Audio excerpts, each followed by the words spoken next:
Okay, so good morning, everybody, and welcome to this workshop on the National Laboratory Quality Framework.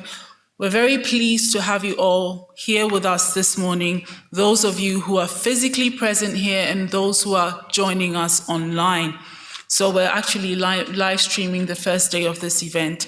So before we move forward with the program of the day, I'm going to invite my colleague, Mr. David Lowen, who is going to give some instructions to those of our colleagues who are participating or joining us online on how to effectively participate in this session. Thank you. David. Good morning, good afternoon, good evening, wherever you are. As Beatrice just said, I'm just going to give a couple of brief instructions for our group that's joining us virtually. What we'd like you to do is if you could please rename yourself in the Zoom application, and you can do that fairly easily by locating your profile. There's 3 dots right next to your picture. Click on that in the drop-down menu. It will say rename. Please just rename your either yourself or your group if you're joining with a number of individuals and the country that you're from. That will help us, be able to recognize you and understand where you're coming from, as well as later on in the Q&A session, which we will try to include after every presentation, time permitting. Please enter your questions in the chat box. And now that you've renamed yourself, we'll know who you are and we can select that question if appropriate, and that will be presented after each presentation. Any questions we're not able to get to today, we will address in the future, probably at some future a date in the next few weeks here, and we'll get those questions and answers out to you. So without further ado, we'll turn that back over to Beatrice. Thank you, David. So before we move to our opening addresses, just a few housekeeping announcements. For our colleagues from the Francophone countries, Senegal, Cameroon, and Gabon, welcome. Their translation services, please access French translation services on channel 2. For the remainder of our colleagues, English translation is available on channel 1. So if we have any presentations in French or any questions, etc., from our Francophone colleagues, just put the microphones on and set your channel to channel 1, and you'll be able to hear the interpretation. Okay, and then also anybody who needs to use the bathroom facilities, it's to your back, please, through the doors. If you are unsure, please ask any of our administrative staff and they'll be very happy to help you. So with that said, let's start our program for this morning, and we're going to begin with our opening addresses. And to begin, we would like to welcome the CEO of ASLM, Mr. Nobile Ndlovu, to give us his opening address. Mr. Ndlovu, thank you. Good morning and good afternoon, colleagues, ladies and gentlemen. It gives me great pleasure today to welcome you to this National Laboratory Quality Framework Workshop. I'm very excited to be seeing a number of familiar faces, and also very excited that there are also others that are joining us virtually.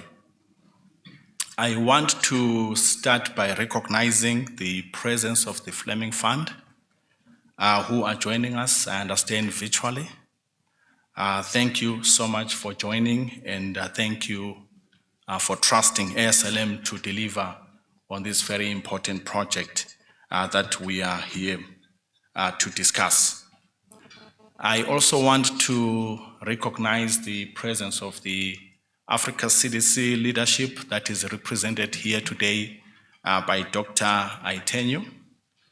I also want to recognize all the ASLM partners and friends who are here. Also, I want to recognize Patrick Mateta, the new ASLM board chair. He is here with us today. He's also the vice president of at CLSI. Also, Dr. Raiva Simbi, he's also here today. He's the ASLM new board member, and he's the director of lab services in Zimbabwe. Let me also recognize Linda and Chad from DETOS. They've been with us throughout this journey of quality. Thank you so much for being here.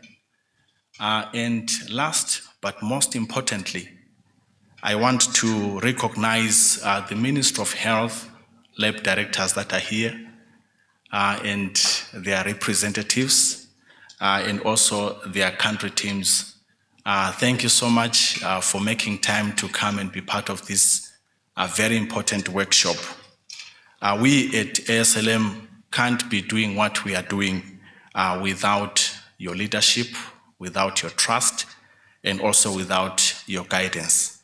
Your partnership with ASLM and your support to our programs is what gives ASLM the visibility and the credibility that we enjoy. So thank you so much for honoring our invitation today.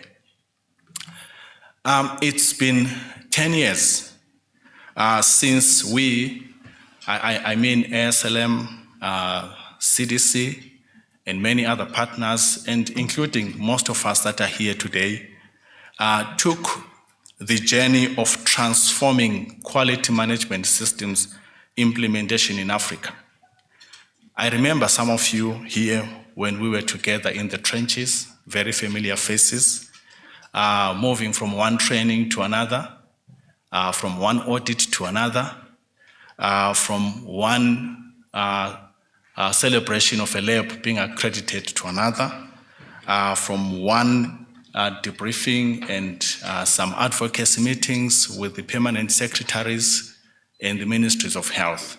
So we were all together, and I remember some of your faces that are here today. And over these years, we have accomplished a lot. Almost over 250 laboratories getting accredited across the continent. And in addition, we have created a grassroots movement on quality. So I want to affirm that ASLM remains strongly committed to be the leader and the driver of the quality management systems agenda and ensuring access to quality laboratory and diagnostic services across all the tiers. The emergence of COVID-19 and other re-emerging have put a heavy emphasis on the quality, and quality. The laboratory is now in the limelight, and so is the scrutiny on how the whole networks and systems are delivering quality results consistently and at any level of care to guide appropriate public health action. So we need to gather speed and build on previous experiences and achievements. While we have celebrated these achievements in the last 10 years, it is actually the next 10 years that is exciting us at ASLM. We hope you will catch this excitement in the next 5 days as we go through the program. What we would call QMS the next decade. The next 10 years that will see the solidifying of quality management system efforts into national policy and planning. The next decade that will see the quality management system efforts incorporated into countrywide, sustainable, and impactful approaches. No longer the project-based approaches happening in some sectors of the networks and not others, in some labs and not others, in public and not in the private sector, or vice versa. But the quality management systems being institutionalized, owned, and driven holistically by our governments. So to me, this meeting today is the first step of that next decade journey of the 10,000 miles. So moving forward, 2 things I would like to underscore today. Number 1, networks and systems approach to quality management system, quality management system, quality management. Secondly, by national policy and infrastructure. This way, we will be able to ensure that, number 1, the majority of patients that are treated at lower levels of the network have access to quality testing. Secondly, disease outbreak detection at these levels is reliable and can be trusted. And lastly, QMS is democratized and is available to all laboratories regardless of level and sector. I want to end with a quote by Edwards Deming. I quote, "You can only elevate individual performance by elevating that of the entire system." I close quote. So thank you so much for coming, and I wish all of us a very successful meeting. Thank you. Thank you very much, Mr. Ndlovu. The success of ASLM would not be possible without the strong partnerships that we have formed with organizations. And we couldn't be prouder of the links and the partnerships that we have built with Africa CDC. And we are very proud today to be hosting this meeting in partnership with Africa CDC. We would like to invite Dr. Ayitenu Isheti to give the opening address on behalf of Africa CDC. Thank you. Good morning, everyone, and thank you, Beatrice, for introduction. And dear Ndlovu, ASLM CEO, dear Dr. Pascal, Director of Science and New Initiatives of ASLM, dear participants, dear Fleming Fund team. On behalf of Africa Union and Africa CDC, on my behalf, I'm pleased to welcome you all this workshop on the National Laboratory Quality Framework, which is an important step toward this improvement or plan for improvement and implementation of a laboratory quality policy and planning, which is aligned with the African Health Strategy 2016 and 2013 policy framework toward this Agenda 2063. Lack of laboratory capacity is one of the major challenges contributing to delayed or inadequate responses to epidemic and pandemics. National laboratory systems have faced significant difficulties in advancing the deployment of laboratory quality management system at all levels of the laboratory network. This is due to lack of laboratory policy and strategic plan, or weak implementation, or inappropriate governance structure. However, despite all these challenges, many African countries have made progress in strengthening laboratory capacity and improving quality laboratory services. Still, Africa is facing a monumental task to prioritize, accelerate deployment of the laboratory quality management system.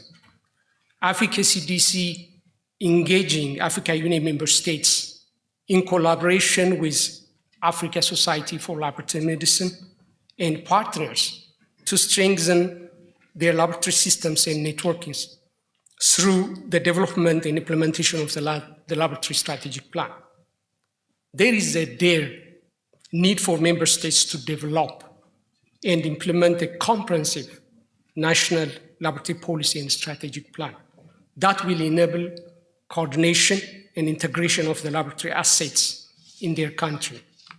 Africa CDC continues and provide strategic leadership and guidance, coordination and advocacy, as well as oversees the technical support of the 55 member states through regional collaborative centers and partners.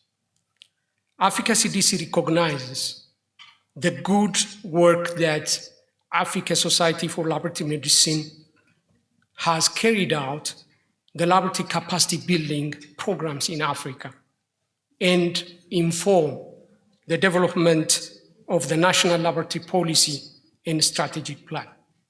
I would like to take this opportunity to express my sincere thanks to the organizers of this workshop to advance the laboratory management implementation in the continent. I would also thank Fleming Fund to improve the lab capacity and diagnosis in Africa, I do also wish all distinguished participants from member states all successes with this workshop. I welcome you all once again and wish everyone a good time. Thank you so much. Thank you very much, Dr. Ayetenyu. Last but certainly not the least, this meeting and our presence here would not be possible without the funders, the Fleming Fund, who is funding this, not just this workshop, but also the work and the activities that went into the development of the National Laboratory Quality Framework. We're very grateful for the funds and we're very grateful to the Fleming Funds for the funds that have been provided for us to strengthen laboratory systems throughout Africa. And to give the opening address on behalf of the Fleming Fund, we would like to invite Claudia Parry, who is representative of Mott MacDonald, who is the management agent for the Fleming Fund, and she's going to be joining us via live stream to give her address. Hi, good morning, everyone. I'm going to share my screen, so please let me know if you can see it. So good morning. I hope you are all good and safe. I am Luna Parry, and I am the Regional Grants Coordinator at Mott MacDonald.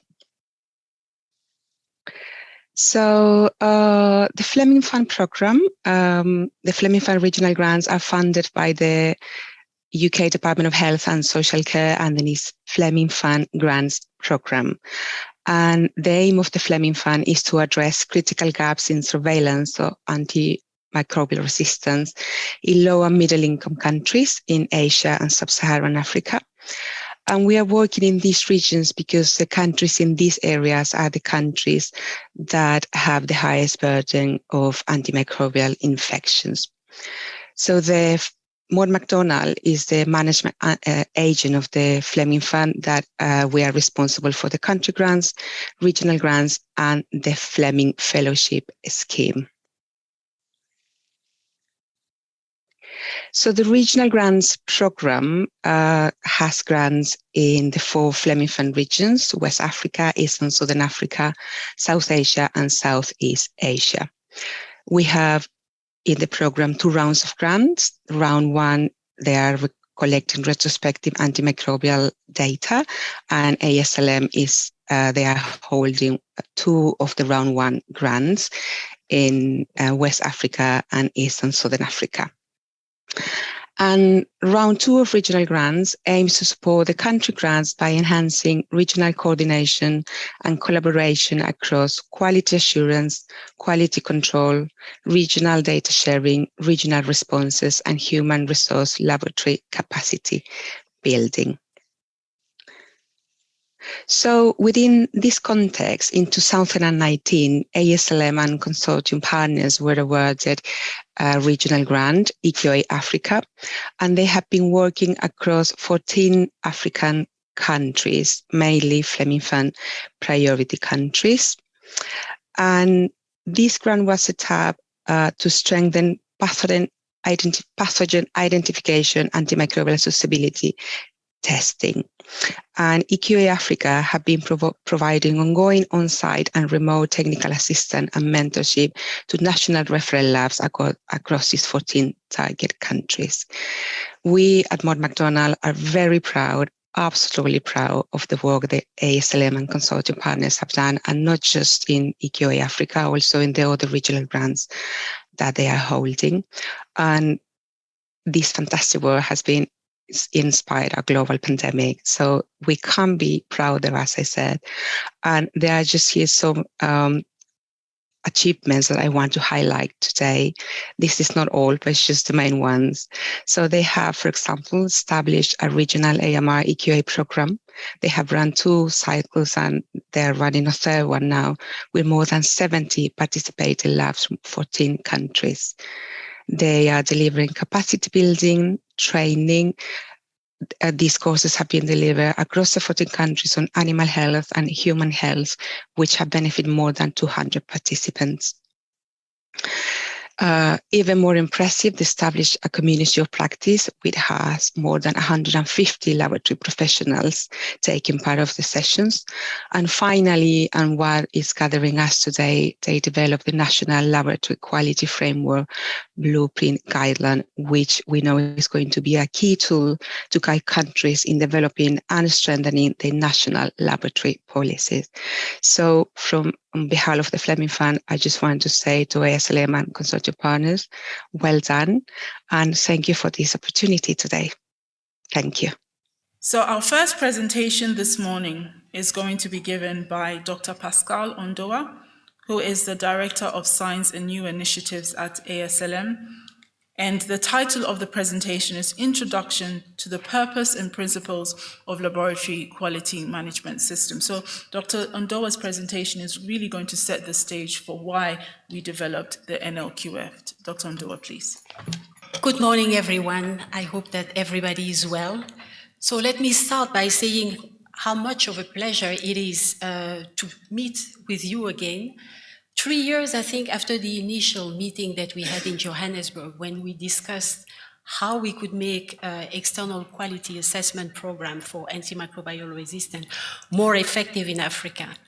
And at that time, from the 14 countries that participated and the stakeholders, we really came to the conclusion that having enabling policies and overall enabling system for EQA to be effective would be the way forward. So 3 years after that meeting, we are here again to present some of the key intervention that we would like to implement for EQA.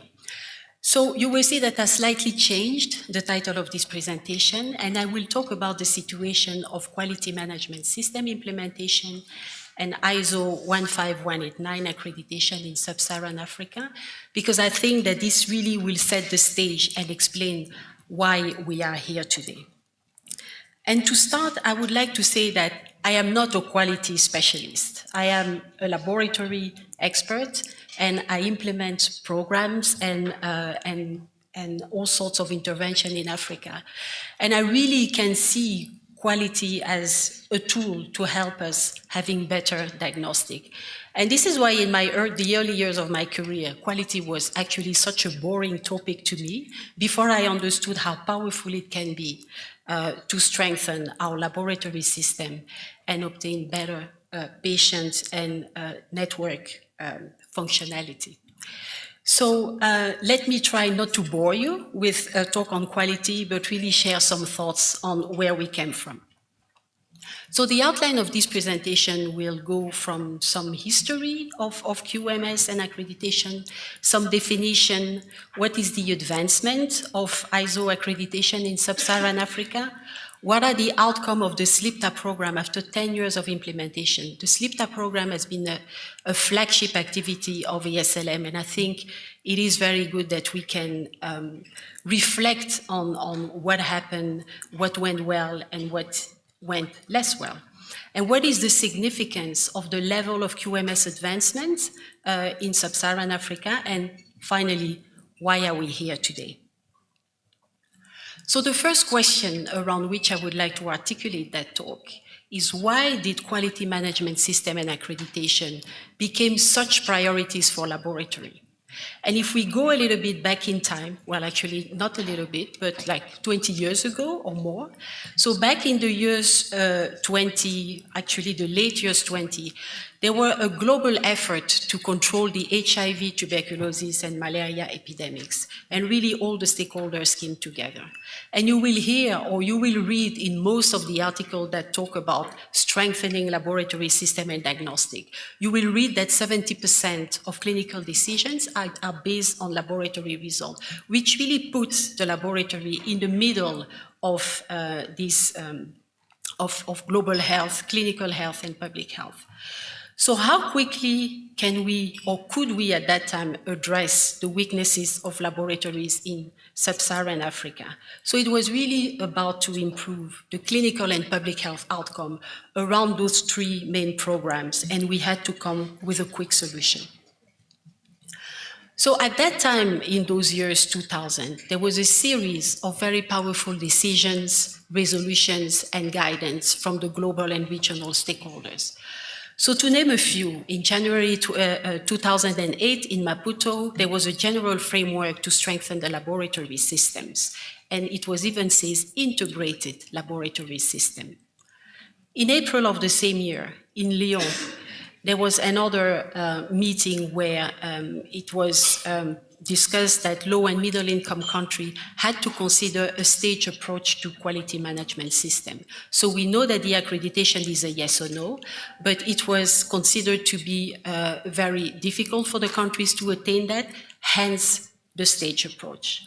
In the same year, in September in Yaoundé, there was another meeting and they discussed how to strengthen laboratory at all levels and mobilize the resources to do so. And finally, the following year, in July 2009 in Kigali, that framework for the stepwise process toward accreditation was adopted. So in this discussion, there were several tools and programs that have been developed in order to push the agenda of this stepwise advancement to QMS implementation and accreditation. So you will see on the left, you see the SLAMTA program, the stepwise laboratory management toward accreditation, is really the tool or the program that gives you the how to implement the QMS. And it's a structured quality improvement program that is designed for low and middle income countries. Then in order to understand how far facilities are with implementing their QMS, the SLIPTA, the stepwise laboratory improvement toward accreditation, have been designed and developed, and it benchmarks, it's a checklist, it benchmarks the advancements of QMS in a stepwise manner. And actually, when it was designed, the idea around it was to have a temporary alternative to accreditation in low and middle income countries. And there's a certificate that is assigned by an official committee. So often SLAMTA and SLIPTA are used interchangeably, but they are by essence very different. Then we have the LQS side, the laboratory quality stepwise implementation.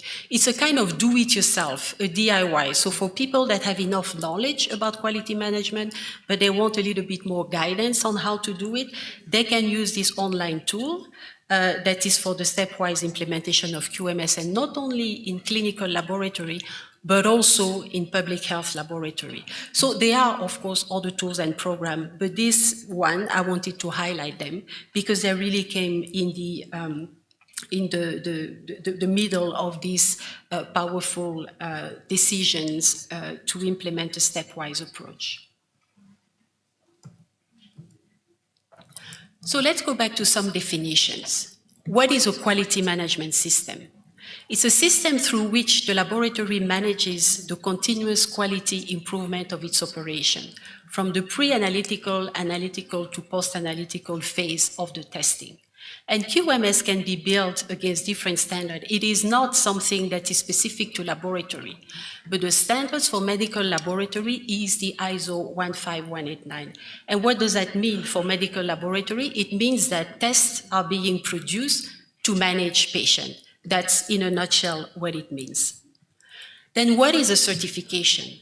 It is a written document that is delivered by a third party that the laboratory has the QMS in place based on the verification of conformity, and the key word here is conformity. Conformity to some quality standards, for example, the SLIPTA certificate is one of those, and the certification encompasses the whole organization, the whole laboratory. And finally, we have accreditation, and sometimes certification and accreditation are used interchangeably, but they are different. Accreditation is a formal recognition by an authoritative body that the laboratory has the appropriate QMS in place and is competent to perform the test according to the standard. Accreditation covers specific tests. We call that the scope of accreditation. So QMS and accreditation are actually meant to support improved outcome and are part of a bigger picture. And it's easy to then start to concentrate on the technicality of QMS and accreditation and forget that it is actually to improve the health outcome. And some very interesting quotes on quality have been made. And for example, Johan Cruijff is a Dutch football player that is very famous, that some of the older people here in the crowd may have known. And he said quality without result is pointless. So it means that if we implement quality, but we cannot achieve improved patient, clinical, or public health result, we are not doing our work. Then there is a word from John Ruskin. He's an English philosopher and writer, and he said quality is never an accident. It is always the result of an intelligent effort, and there must be the will to produce a superior thing. And he really refers to quality is not only the business of the quality officer in the lab. It is the business of everyone in the facility. It is even the business of many people in the government that can actually enable these advancements to a quality management system or accreditation. And finally, a Filipino lawyer and politician, Francis Esquerdo, he said implementing a universal health coverage plan without making sure that there is enough facility and quality health worker means spending a lot of money with little chance of better health result, especially for the most marginalized sector of the society. And that's really why we are here today. A lot of resources and investments are made into this quality management system and accreditation. But are we making sure that all the systems around are in place so that it is successful and that we indeed make an impact on health outcomes? So how far are we with ISO 15189 accreditation? And I would like to share some of the results that we analyzed from the year 2020. So you would see on the left the list of accrediting bodies that are affiliated to ILAC and that are delivering the ISO 15189 accreditation in the WHO Afro region. So we listed 17, and some of them are based on the continent and some of them are even international, but they still deliver those accreditation certificates to the WHO Afro region. So we went to the website of those accrediting body, and what we could see for the year 2020 was that 668 laboratories from 26 countries of the WHO Afro region were accredited in 2020. And 45% were from South Africa. I think the next country with the most laboratory accredited was Kenya. 0.6% were from Central Africa, and 5.7% were from West Africa. So we can see already some mixed results of accreditation on the continent. Less than 6% of accreditation are delivered for molecular biology, virology, and tuberculosis testing.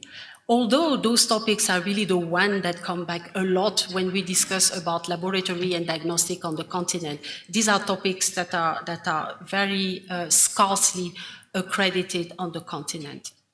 And interestingly, for some countries that have a national accreditation body, they recorded very few accreditation from their own country, which actually illustrate that there is even internally in some country some problem where the resources are not used in the way they should. So what does that mean, those 668 accredited laboratories? What does that represent? It represents 1.1% of laboratory in the public sector in the 26 countries. So when you count all the medical laboratory from those 26 countries, a very small percentage are accredited. So what does that mean? If I come back to the introduction talk of Mr. Ndlovu, most tests that are returning to patients are not quality assured, or they are not coming from a setting that has some strong quality management system in place. 27% of those 668 labs, they have never been using SLAMTA. 17% have never used the SLIPTA, and that's not wrong in a way. You can go to accreditation without using those tools. But it really poses the question of how much those tools contribute to accreditation. And finally, the number of LQSI users that the WHO was so kind to share with us, it did not correlate with higher number of accreditation in a particular country.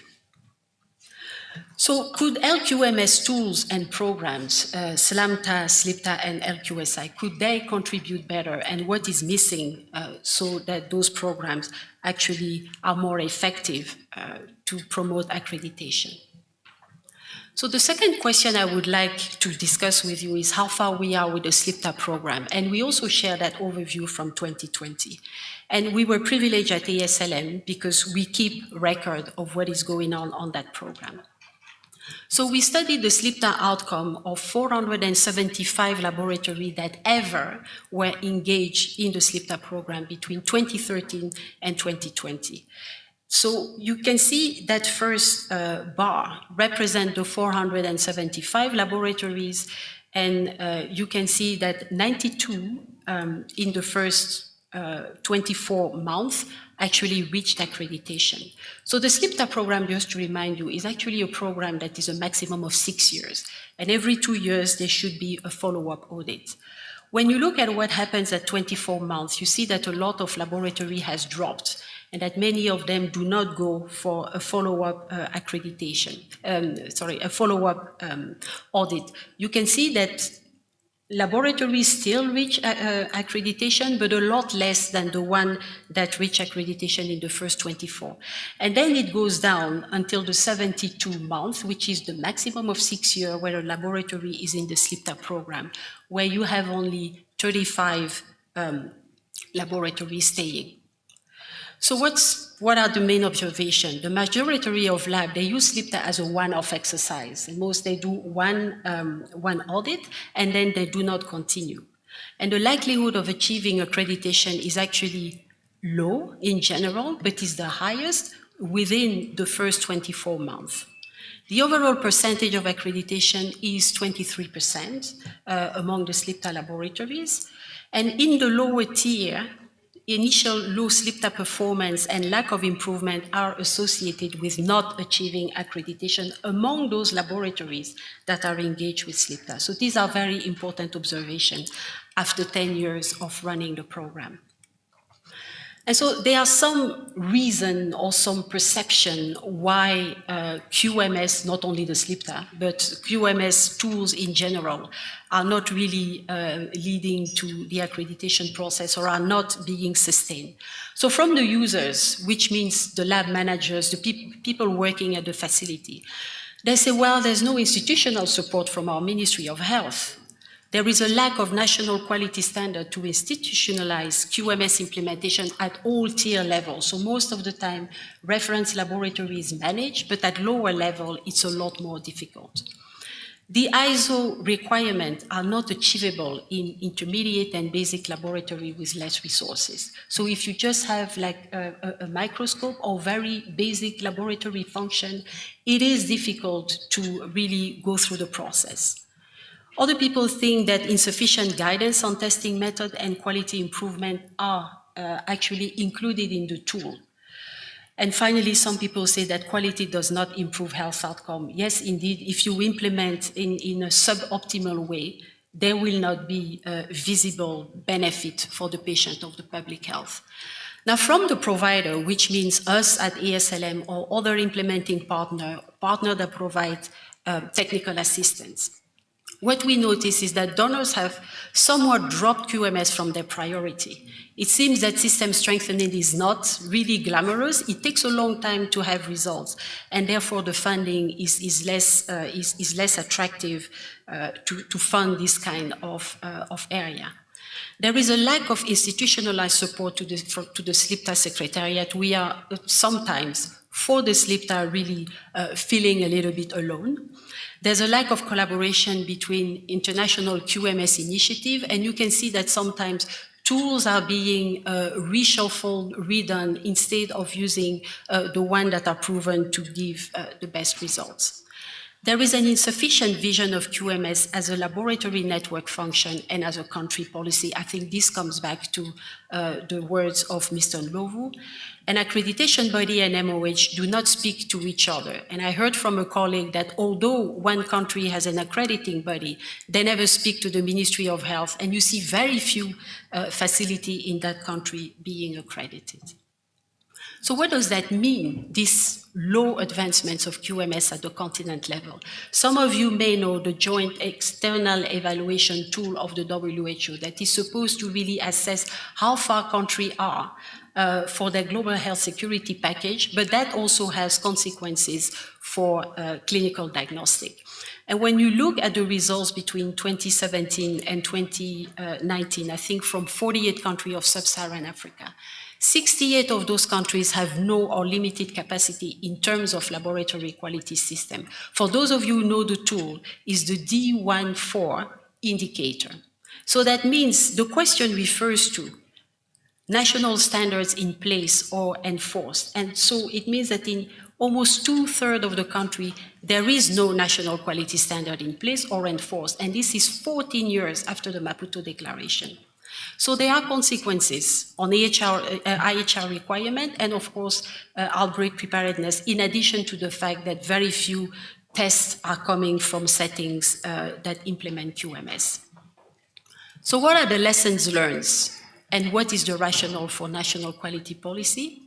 So what we can see is that the past decade has established a solid foundation for QMS. Although some of the results are worrisome, I think there is a broad awareness of what QMS should be and why accreditation is important. So I think that we should continue to build on this. But translating this initial achievement into improved patient and public health outcome, they require more. They require to transition QMS from what happens at the facility level to the network level. And this is a change in scale, and it requires a systems approach that is anchored into national quality policy and infrastructure that is owned by the country and that is linked to enforcement mechanisms and adapted resources. So at this point, I would like to thank you, and I hope that you enjoyed going back into the history of QMS and accreditation in sub-Saharan Africa. And I hope that the next presentation are going even to further highlight why we are here today. Thank you very much. Thank you very much to Dr. Ndoa. So before we move on to our next presentation, we're going to please just take about 2 minutes to deal with some technical issues, and then we'll come back for our next presentation. Just a reminder, whilst we're trying to resolve the technical issues, for those of you who are joining online, after the next presentation will be broken into two. There will be a short tea break in between. We kindly ask that please make sure that you're putting your questions or comments into the chat box, into the space provided for you to do so on the live stream. And we will be monitoring those questions, and we'll be fielding some of those questions during the question and answer session in approximately half an hour to the presenter. So if you have any questions on any of the presentations or the addresses that have been given so far, and including what is to come next, please start putting your questions and comments into the chat box. Thank you. All right. Good morning, everybody. Good morning, good afternoon to everybody listening in online. Thank you very much, Beatrice. So in this presentation, there's a bit of an echo on the line. That can be resolved. So in this presentation, I will go into a bit more detail on quality management systems, the basic principles of quality management, and also look at what has happened in the past decade on this continent in Africa with regard to the implementation of quality management systems. So my name is Chair Datema. I'm an advisor, trainer, consultant, advisor, laboratory strengthening at DATOS, of which I'm also the CEO. DATOS is an organization focusing on laboratory strengthening worldwide. I'm here with my colleague, Linda Oskam, also trainer, consultant, advisor, lab system, laboratory system strengthening, and co-CEO of DATOS. During this presentation, I will also give the floor to Dr. Samba Diallo and Teferi Mekona. Samba Diallo is a laboratory senior advisor at Africa CDC and ASLM, and at Teferi Mekona is GHSA program manager and SLIPTA coordinator at ASLM. Ladies and gentlemen, please, if any of you are joining the live stream on your computers, please make sure you're on mute. Could you kindly make sure you're mute? The echo is coming from somebody's laptop. Just also a side note, I see a lot of people making pictures with their phones of the slides, which is totally fine, but please note that at the end of the workshop, you will receive the presentations as well, the handouts of the presentations, also in French. They have been translated into French. They will be made available to you at the end of the workshop, so don't be afraid to miss out. Feel free to take pictures if you want, but please know that you will get the slides. Am I in presentation mode again? Yes, so the objective of this workshop, I don't see the English presentation.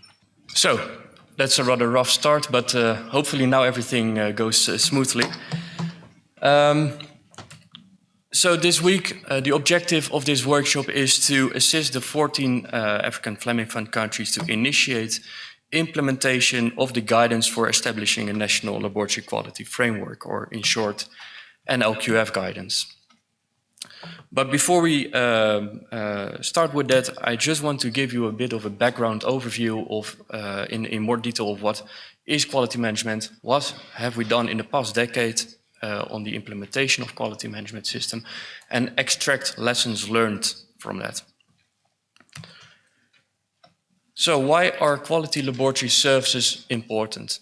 Well, because diagnostic decisions based on clinical symptoms alone have a poor reliability. This has been shown by a lot of different studies, among others. Rayburn and colleagues showed that of 4,670 patients admitted to hospitals and treated for malaria, only 50% actually had malaria confirmed by blood smear. And many studies present similar data.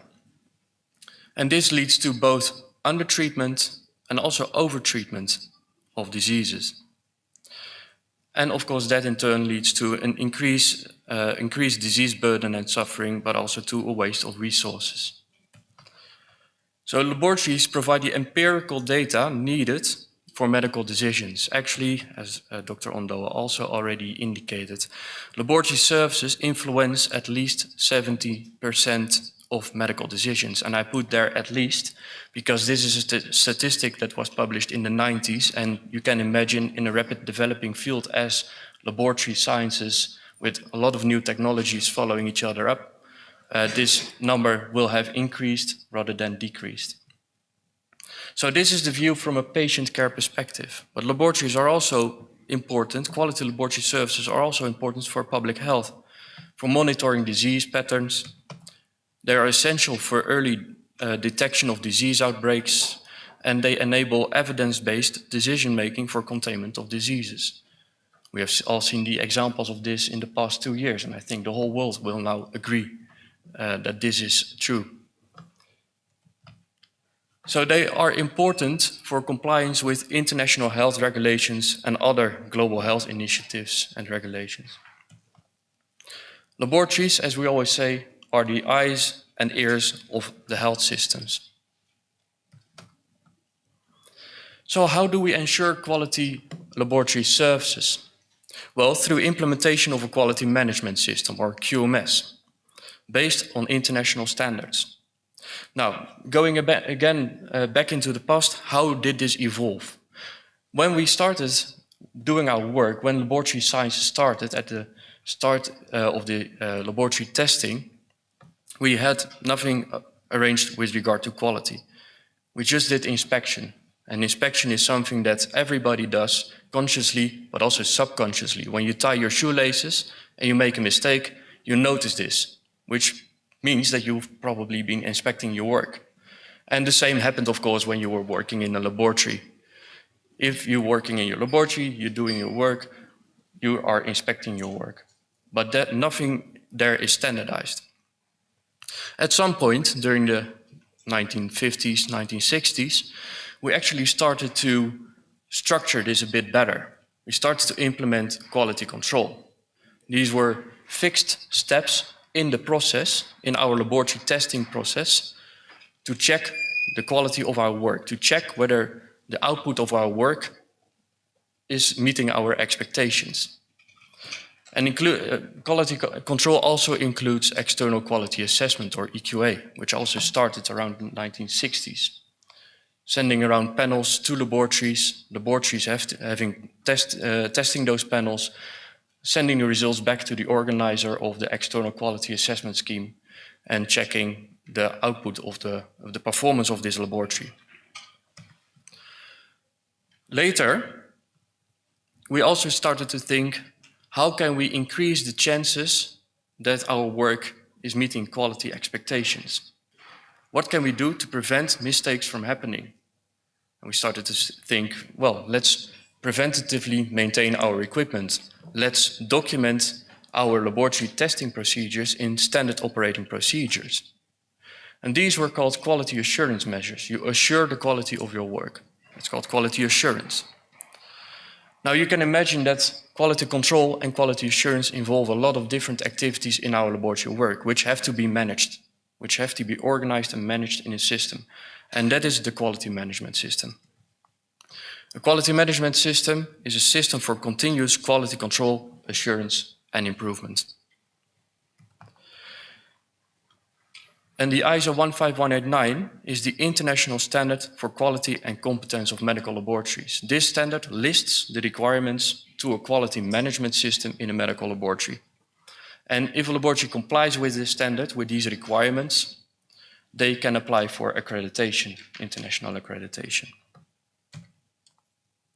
So, to summarize, laboratory quality management ensures simply that laboratory services provide the right test result at the right time, on the right specimen, from the right patient, with the right test, at the right price, with the right result interpretation, based on right reference intervals. So after these basic principles of quality management and quality management systems, I would like to look back at the past 10 years, or they are now past 12, 13 years of QMS implementation in Africa. What has been done? And for that, I would like to give the floor to Dr. Samba Diallo first, who will give this from a perspective of international accreditation. And after that, Dr. Teferi Mekonnen will provide an overview of the SLIPTA accreditation process, which has been rolled out largely in Africa. Dr. Samba, the floor is yours. Good morning, everyone. So that our French-speaking colleagues can also enjoy a live event without headsets. So after the presentation of Tjeerd, I would like the main, such as Toyota and Ford. This is what they started. They wanted to enhance their quality and efficacy. So it was in the 20th century that this concept of management system came to laboratories, health laboratories, so that we could generate quality results.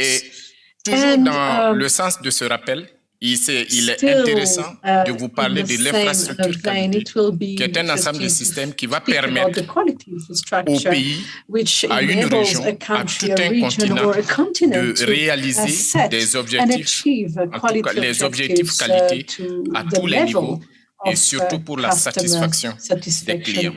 Et donc, l'infrastructure qualité, vous noterez que c'est un système qui comporte au moins 7 éléments, dont le premier, c'est l'établissement de la politique qualité. Ensuite, la normalisation. Vous avez tout ce qui est en rapport avec le cadre technique et réglementaire, l'évaluation de la conformité, l'accréditation, la métrologie et la promotion de la qualité pour son utilisation. Et donc, ce qui fait qu'au niveau du système, au niveau de l'infrastructure qualité, il y a d'abord au niveau national. Et au niveau national, nous devrons établir un système pour l'établissement des normes. Nous devons également avoir notre système d'accréditation et de certification de nos formations sanitaires, avoir tout ce qui est en rapport avec la méthodologie et autres. Et cela doit se refléter au niveau régional. Par exemple, si vous prenez la CEDEAO ou alors l'Afrique de l'Est, l'Afrique australe, chaque structure doit avoir son infrastructure qualité. Et ensuite, au niveau de l'Afrique, ces infrastructures qualité devraient se retrouver dans ce que nous avons appelé ici, au niveau de Africa CDC, vous avez AfriMed pour ce qui est de la métrologie. Et nous avons l'AFRAC, qui est la coopération d'accréditation pour l'Afrique. Et ensuite, bien sûr, ARSO, l'organisme de normalisation. Et cela va ensuite permettre de les rattacher au niveau international avec, bien sûr, pour le système de laboratoire, avec IAF. Et l'intérêt d'avoir cette infrastructure qualité, c'est de soutenir tout le travail que nous faisons en donnant une confiance globale à ce qui est donné comme résultat. Et donc, un des intérêts majeurs, c'est lever les obstacles techniques au commerce. Comme si vous vous rappelez, je vous ai dit, la qualité est rentrée par l'industrie. Donc, permettre de commercer, permettre la mondialisation et l'échange des produits. Et ce qui va permettre également une reconnaissance, un accord de reconnaissance mutuelle. Ce qui veut dire, à un niveau donné dans un pays, lorsque l'organisme d'accréditation est reconnu et affilié à IAF, cela permet que lorsqu'il vous délivre un certificat, une attestation, vos résultats seront immédiatement reconnus par tous les autres signataires de cet accord de reconnaissance mutuelle. Là, je vous traduis ce que j'ai dit tout à l'heure en parlant de l'infrastructure qualité. Il y a d'abord la politique qualité. Au niveau africain, il y a ce document qui existe au niveau de l'Union africaine. Et ce document, dans un premier temps, est bien sûr relatif à la qualité, mais bien sûr portant sur l'industrie et le commerce. Et ce document, normalement, doit être décliné en politique qualité au niveau régional. Par exemple, quand je prends l'Afrique de l'Ouest, vous avez la politique qualité de l'Afrique de l'Ouest. Et on devrait avoir également la politique qualité pour l'Afrique australe, l'Afrique de l'Est et au Nord. Et ces politiques devraient normalement être déclinées en politique qualité nationale au niveau d'un pays. Et c'est là, je vous ai pris l'exemple de l'Afrique de l'Ouest, où vous avez les pays qui, en 2012, a élaboré leur politique qualité et cela continue toujours. Comment cela se reflète au niveau santé? Au niveau santé, nous avons notre document de base qui est à l'honneur aujourd'hui, ce cadre qui nous permet de développer les politiques qualité. Le document, c'est une initiative continentale. Ça va permettre en tout cas de consolider la politique et de telle sorte que les efforts en termes de qualité se ressentent au niveau national et également au niveau de la planification de la qualité. Et c'est une approche, bien sûr, qui va se faire à l'échelle de tout le pays.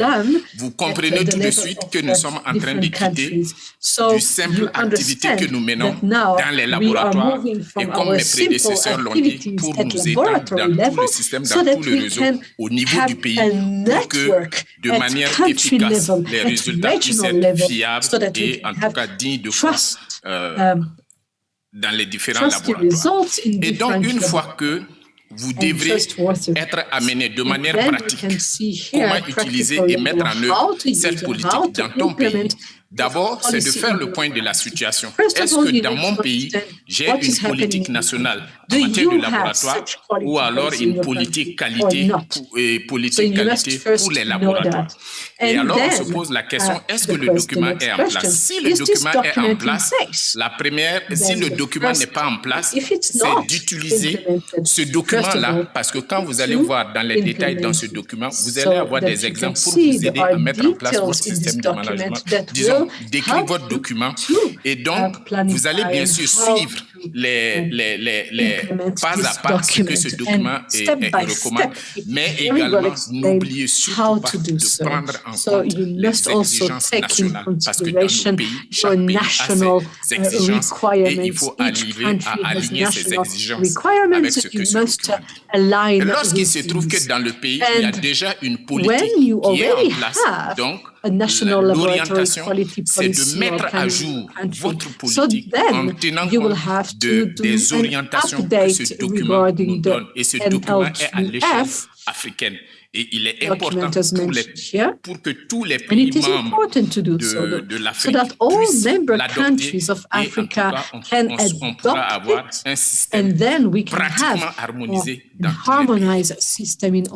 Et donc également, pour mettre en place la qualité, il faut noter qu'il y a eu beaucoup de régulations, de déclarations et d'orientations qui ont été données. Parmi ceux-là, bien sûr, Dr Pascal Ondoa est revenu sur un certain nombre de points, notamment bien sûr la déclaration qui a eu lieu au niveau de Lyon, où il s'agissait de procéder à une approche progressive dans la mise en œuvre des activités qualité pour aller vers l'accréditation.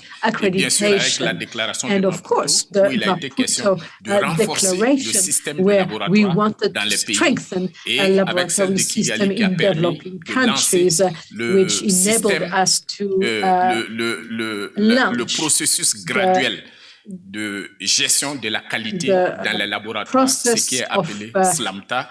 Et bien sûr, en 2011, le cadre de mise en œuvre du processus graduel d'amélioration de la qualité dans les laboratoires, appelé SLIPTA. Et cet outil, bien sûr, vous permet de faire une évaluation de base, de mesurer le progrès et en tout cas de voir à quel niveau, jusqu'à quel point je suis prêt pour aller vers un organisme d'accréditation. Ensuite, on a parlé de normalisation. Cette normalisation, dans la pratique, comment ça se passe? Vous noterez que dans les pays, on doit pouvoir développer ce qu'on appelle nos normes et nos référentiels de qualité qui doivent s'appliquer à nos laboratoires. Et ce qui est intéressant, quand vous regardez le réseau de laboratoires, ce référentiel doit s'appliquer, par exemple, on doit avoir un référentiel dédié pour le niveau 1, un référentiel pour le niveau 2 et un référentiel pour le niveau 3. Et là, ces normes, dans certains pays, surtout dans les pays francophones, nous avons ce qu'on appelle le guide de bonne exécution des analyses. Et ensuite, les pays doivent développer. Mais dans la pratique, quand vous allez dans les pays, les normes au niveau national ne sont pas développées. Tout le monde est en train d'utiliser la 1589 pour les normes de laboratoire. Et donc, normalement, quand on met en place une norme nationale et qu'on atteint un niveau qui est acceptable, qui est bon, on est prêt, on peut être invité à mettre en place une norme internationale. Et la norme internationale dédiée pour les laboratoires, c'est la norme ISO 1589 qui va donner les exigences particulières pour la qualité et la compétence dans les laboratoires. Et une fois que, et généralement dans la pratique, il est conseillé que les laboratoires de référence et les laboratoires de niveau 3, en tout cas très élevés, aillent directement à cette exigence-là pour que, bien sûr, des services de qualité soient rendus aux populations et également aider à la prise de décisions cliniques, mais également prendre de très bonnes décisions de santé publique pour la gestion des différentes épidémies. Et donc, quelle reconnaissance externe peut-on prétendre? Lorsque nous mettons en place une norme au niveau national, en principe, on devrait pouvoir bénéficier de ce qu'on appelle la mise en place d'un programme de certification qui va permettre de reconnaître ce qui est fait localement. Et j'ai dit bien certification parce que dans ces pays, lorsqu'on met en place ces organismes pour la reconnaissance externe, l'évaluation et la reconnaissance externe de la conformité ou de la compétence, ce ne sont pas des structures qui sont accréditées can see, it is, Et you donc, have lorsqu'il these s'agit in de la mise en countries, place but d'une they norme are not internationale, recognized c'est clair internationally. So qu'on when peut you do prétendre it at à une international accréditation level, and you internationale have par un ISO organisme, bien sûr, accrédité. 15189, it is sure that Et you pour can faire cela, bien move sûr, towards dans les accreditation. laboratoires, il y a And to do aussi, so in c'est-à-dire, il y a une laboratory, we organisation also, internationale there is an nationale, international, et maintenant du national, nous rentrons dans le laboratoire. so you Et donc, have pour the faciliter international, la mise en regional, place du national, and système then de your gestion de la laboratory. qualité So dans les to laboratoires, put in des place outils ont these été développés pour encadrer et QMS, faciliter cette we pratique. C'est also dans ça, have par the exemple, quand following vous tools that are regardez dans les used laboratoires to de do tuberculose, so il y a eu and improve the quality l'initiative of diagnostic services. For GLI pour les example, labos. you have the Ensuite, GLI le système initiative de for gestion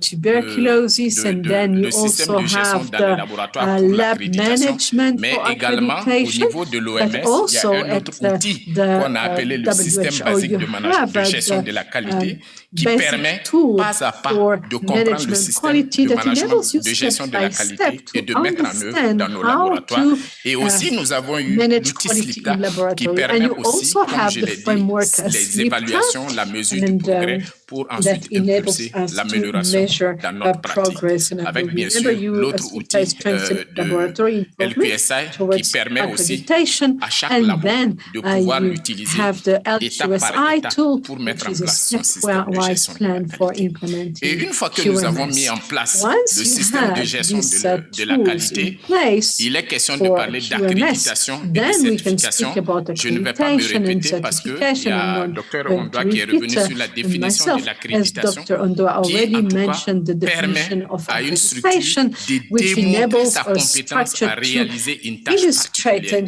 to Et cela his signifie que quand competency nous or sommes to accrédités, demonstrate his ça veut dire abilities nous to sommes do compétents, different nous avons tasks. démontré So notre it compétence. is Et now donc when you are l'accréditation accredited, est you une demonstrated attestation that de you are compétence. competent. Et notez que And l'accréditation, also, please dans le know cas that ci, accreditation, elle est internationale that this et elle est accreditation is accordée par un international organisme d'accréditation and is après une évaluation delivered tierce partie. by an Et notez que accreditation body selon les after organismes an d'accréditation, evaluation. la validité And d'un the certificat validity va de of 2 your à 5 ans. certificate 2 ans, is pourquoi? from Parce 2 que souvent, les structures to sont 5 jeunes. years. Les structures qui sont Why? jeunes Because dans l'accréditation mettent un cycle de 2 ans pour permettre have a de cycle of 2 réaccréditer et de years se so faire that la we main. can Mais les structures qui sont vraiment anciennes reaccreditate dedans, and that you ils can font keep à up to 5 ans. date, of course. So it Et donc la goes from 2 to certification, 5 la years. définition, vous l'avez And the déjà, là certification, c'est well, the notre definition, capacité of à course, être is conforme à un certain nombre to be d'exigences qui auraient conform to été different édictées par des requirements, standards. to meet Ça peut être specific national ou requirements. alors international. This is the Mais dans procedure ce by cas-ci, which an je parle de independent body certification parce que provides a j'ai eu written à parler assurance de that the normes product nationales. service Et or donc, system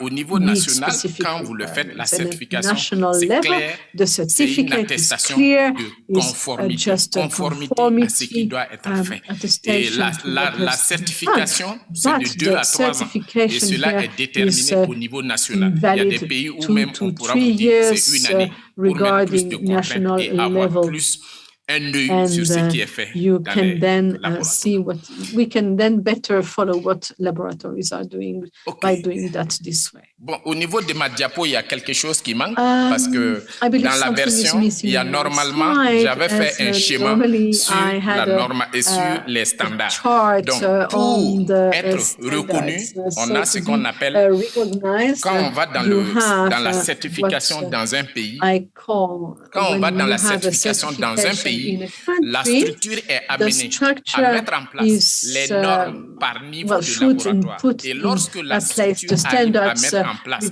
les normes par niveau de laboratoire, vous verrez qu'en même temps dans le pays, nous avons parlé d'infrastructure qualité, où vous avez en place ce qu'on appelle un organisme d'évaluation de la conformité qui doit démontrer sa compétence et son professionnalisme à réaliser l'activité. Different tools that will enable us to check à réaliser l'activité, ça fait que cet organisme peut, de manière volontaire, c'est ce que j'ai mis je suis une structure, j'ai fini de mettre for example, I am a structure, I put in place the standards at national level. What do? I then call the structure that needs to assess me, and then you have qui vont venir vous évaluer.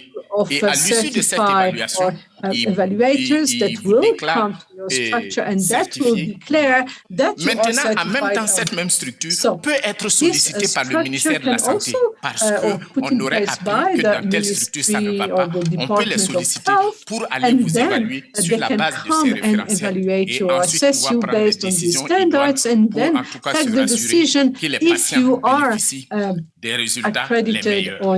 Et donc, lorsque on est conforme, cela débouche à l'attestation de compétences et conformité. Parce que nous sommes dans un niveau national, on peut combiner les deux parce que c'est difficile d'avoir un organisme pour la certification, un organisme pour, en ce moment, and also for your accreditation. Slide, please. Next slide. Et ensuite, maintenant, ça c'est juste pour vous donner this is just to give un bref you aperçu sur l'accréditation au niveau national. Il faut at noter que le point de national départ, c'est un laboratoire qui met en place un système you de have a management de la laboratory qualité that qui est has basé sur la norme ISO place, 1589, parce que là, je parle d'accréditation internationale. management Et lorsqu'on a system fini de based mettre en on place ces ISO exigences, cette structure prend 189, attache and avec un then organisme this d'accréditation. Et will notez bien qu'il est contact important an accreditation organ to test them, so that you need to choose a body which is accredited with 17011, and then they will send auditors to le rapport à l'organisme d'accréditation. your Au niveau de laboratory. l'organisme d'accréditation, And vous at avez ce the qu'on appelle un level of comité technique accreditation, you d'accréditation also qui va have évaluer le rapport qui a été technical transmis par les auditeurs. accreditation Et sur la committee, base de la and satisfaction based des on the exigences de la norme, satisfaction des on exigences de how you l'organisme satisfied d'accréditation, regarding ils the vont standards, dire, OK, they on will peut say, accréditer, well, et ils le okay, notifient à leur we can directeur qui le notifie également give the au niveau du accreditation, and laboratoire.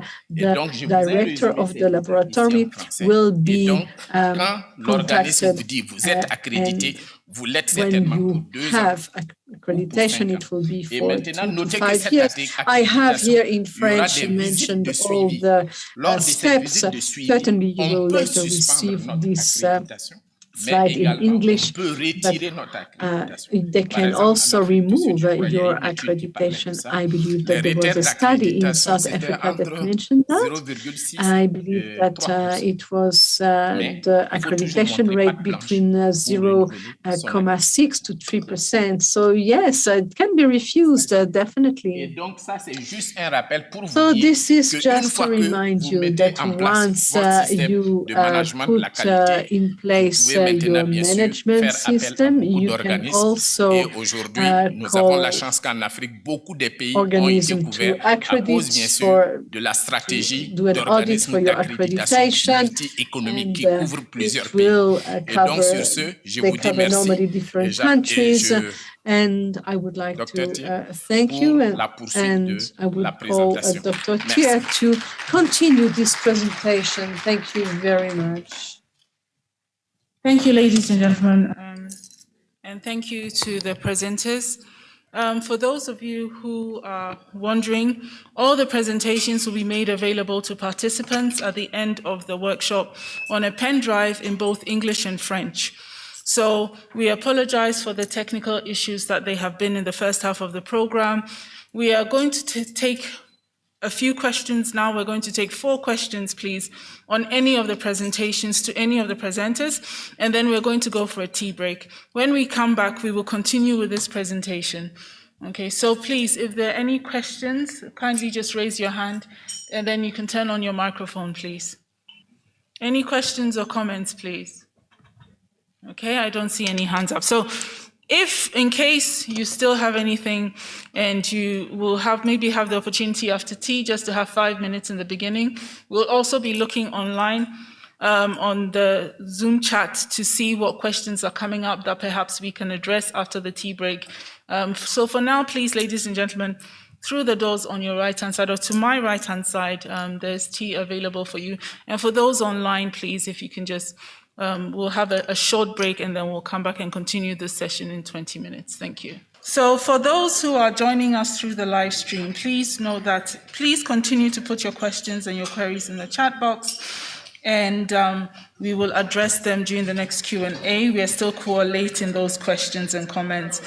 Just one which I saw very quickly, which you could probably address, was one of the participants asked from the online streamer that they were going to get certificates for the workshop. No, unfortunately, the stream, the live stream doesn't give you access to the certificates. It's a 5-day workshop. We're just live streaming the first day, but I assure you that there'll be lots of other opportunities for you to learn with ASLM through our academy and to be able to get qualifications and certificates for those programs. So to the participant who asked that question, I hope that adequately answers the question. So we're going to move on with a presentation which looks at QMS implementation in Africa in the past decade, lessons learned. And the next presenter is going to be Mr. Teferi Mekonnen. Teferi has been the SLIPTA lead with ASLM since its initiation. And so there's no better person to take us through what has happened with SLIPTA over the last 10 years and perhaps where we see SLIPTA going in the next 10 years. So Teferi, please. Good morning, everyone. I'm very happy to see some of the ASLM certified SLIPTA auditors in the room. It's really amazing and very encouraging. So my talk would be on the SLIPTA program. It is the stepwise laboratory quality improvement process toward this accreditation, which we have been using to transform the way of practice in our laboratory. And I'm very pleased also to announce that we have modified the logo, and this logo, the one projected, is a new modified logo. So at ASLM, we presume that this logo would help us to encourage and motivate countries and laboratories to accelerate the implementation of quality management system. We have observed that some of the countries and the laboratories are sitting and relaxing after we have been running to use the SLIPTA program to push our laboratories toward this and a better position. There is a kind of relaxation. So the change of the logo would help to catalyze the acceleration of quality management system implementation at the laboratory or at the country level. The SLIPTA is established at the program to structure and coordinate the implementation of quality management system in the resource-limited countries. This program is very, very critically important and supporting or pushing the implementation of quality management system. And it is designed based on the ISO 15189 standard. We have taken into consideration to accommodate all the technical and managerial requirement which is presented in this standard. And to a certain extent, we have tried to align those 12 quality system essentials presented by the CLSI QMS guideline, and it is incorporated into the SLIPTA program. So the SLIPTA program is developed with the checklist, and the checklist would be used to see the stepwise improvement of the laboratories in terms of QMS implementation. And in a stepwise manner, they are expected to fulfill or gradually fulfill all the requirement that is provided with the standard. And here, as you can see in this picture, there is a stepwise that would take us from 0 star all the way to 5 star. So when the laboratories start with the implementation, with the establishment and implementation of quality management system, mostly they would be at the 0 level, and with our support, we would try to push them to the next star level. So as they implement quality management system, they can be moving toward the next star level up until they become champions. They would be champion when they get to the star level, the last star level, which is 5 star. And at the ASLM, or even at the WHO, AFRO, and those collaborating institutions who came up with this program, they intend to support laboratories to move from the lower level to the higher star level. So this way we would build the quality of service in the medical laboratory program. The SLIPTA has a specific checklist, and it is very peculiar in its nature because it does have 3 parts. As you can see, there is the first part, second part, and the third part. And these are very, very critically important to capture all the information about those laboratories which would be enrolled into the program. And the nature, again, the layout of the checklist is presented in association with the 12 quality system essential, and we come up with the 12 section as displayed here, and there are a star level based on their attainable score. And the possible maximum score is 275, and we'll try to evaluate laboratories based on their performance. So the checklist would have additional advantage as a checklist when we visit in the laboratories. The first one is it would help us to determine if the laboratory is providing accurate and reliable results in the laboratory. And again, it can help us to determine if the laboratory is well managed or it is governed under the good laboratory practice. And also it can help us to identify the gap that need to be improved in the quality management system implementation process. And again, this audit report can be used as an input to develop the country-specific planning. It can help us to develop a plan, we can itemize those planning so that we can capture everything and put it in a plan. In terms of the implementation of SLIPTA, WHO Afro sent out this memo back in 2012. And the key message in this memo was to inform all those member states in Africa to be informed about the designation of ASLM to act as an independent implementer of the SLIPTA program. So ASLM became the secretary of the SLIPTA program. And when we started the implementation of the SLIPTA program, of course, we have observed as a kind of confusion out in the field, especially in the following 2 pointers. One, there is a kind of confusion at the management or at the top level or even in the field. There is a misuse between SLAMTA and SLIPTA. And they need to be clearly understood because the two are complementary to each other, but they are not replacing the other one. And again, when we go out to the field, people would take SLIPTA to replace accreditation, but it is not the intent of SLIPTA.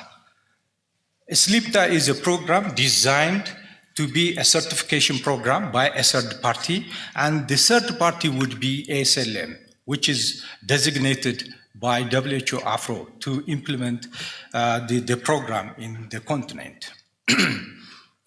Here, how does it work? Still, there are unclear information on this case, but it is clearly indicated that there is a governance structure defined to lead the program, and these stakeholders, which are indicated in different colors, would be responsible in certain activities. But the one which is indicated at the center of this governance structure is the ASLM, which is acting like a secretariat for the SLIPTA program. And there are the Ministry of Health and the laboratories, and again, the independent advisory group, and the ASLM certified auditors, and the WHO Afro focal person. All these are the stakeholders for the implementation of the SLIPTA program. And these stakeholders would have a defined responsibilities as indicated in the guideline. So you can refer the guideline, but the countries would be highly responsible in terms of raising financial resource to support the program, and again designate a SLIPTA focal person or unit at the Ministry of Health who would link or oversee the SLIPTA implementation program in the country at the national level or going down to the laboratory level. And again, facilities would be also responsible in terms of implementing quality management system. They need to be committed to transform their way of practice by implementing quality management system. And this need to be focused targeted, planned, and implemented so that they can report or they can collaborate or communicate with the Ministry of Health in the country so that they can be recruited into this program. And then ASLM would go and audit this laboratory. And the auditors, we're not using consultant for the SLIPTA program, as most of you know that we are training our laboratory professionals in various countries to be ASLM trained and certified in the SLIPTA program. So these are our people who would be trained and again assigned to conduct the audit on behalf of ASLM. This is actually a win-win situation. And it is motivating our personnel who's been working in the implementation.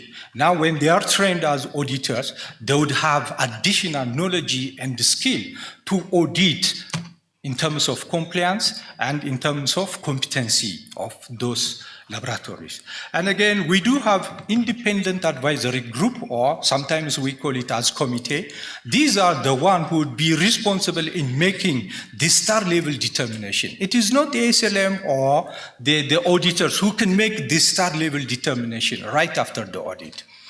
The audit report, I would explain it in the coming slide, but these are responsible in terms of making the star level determination and resolving issues whenever we receive complaint from the field.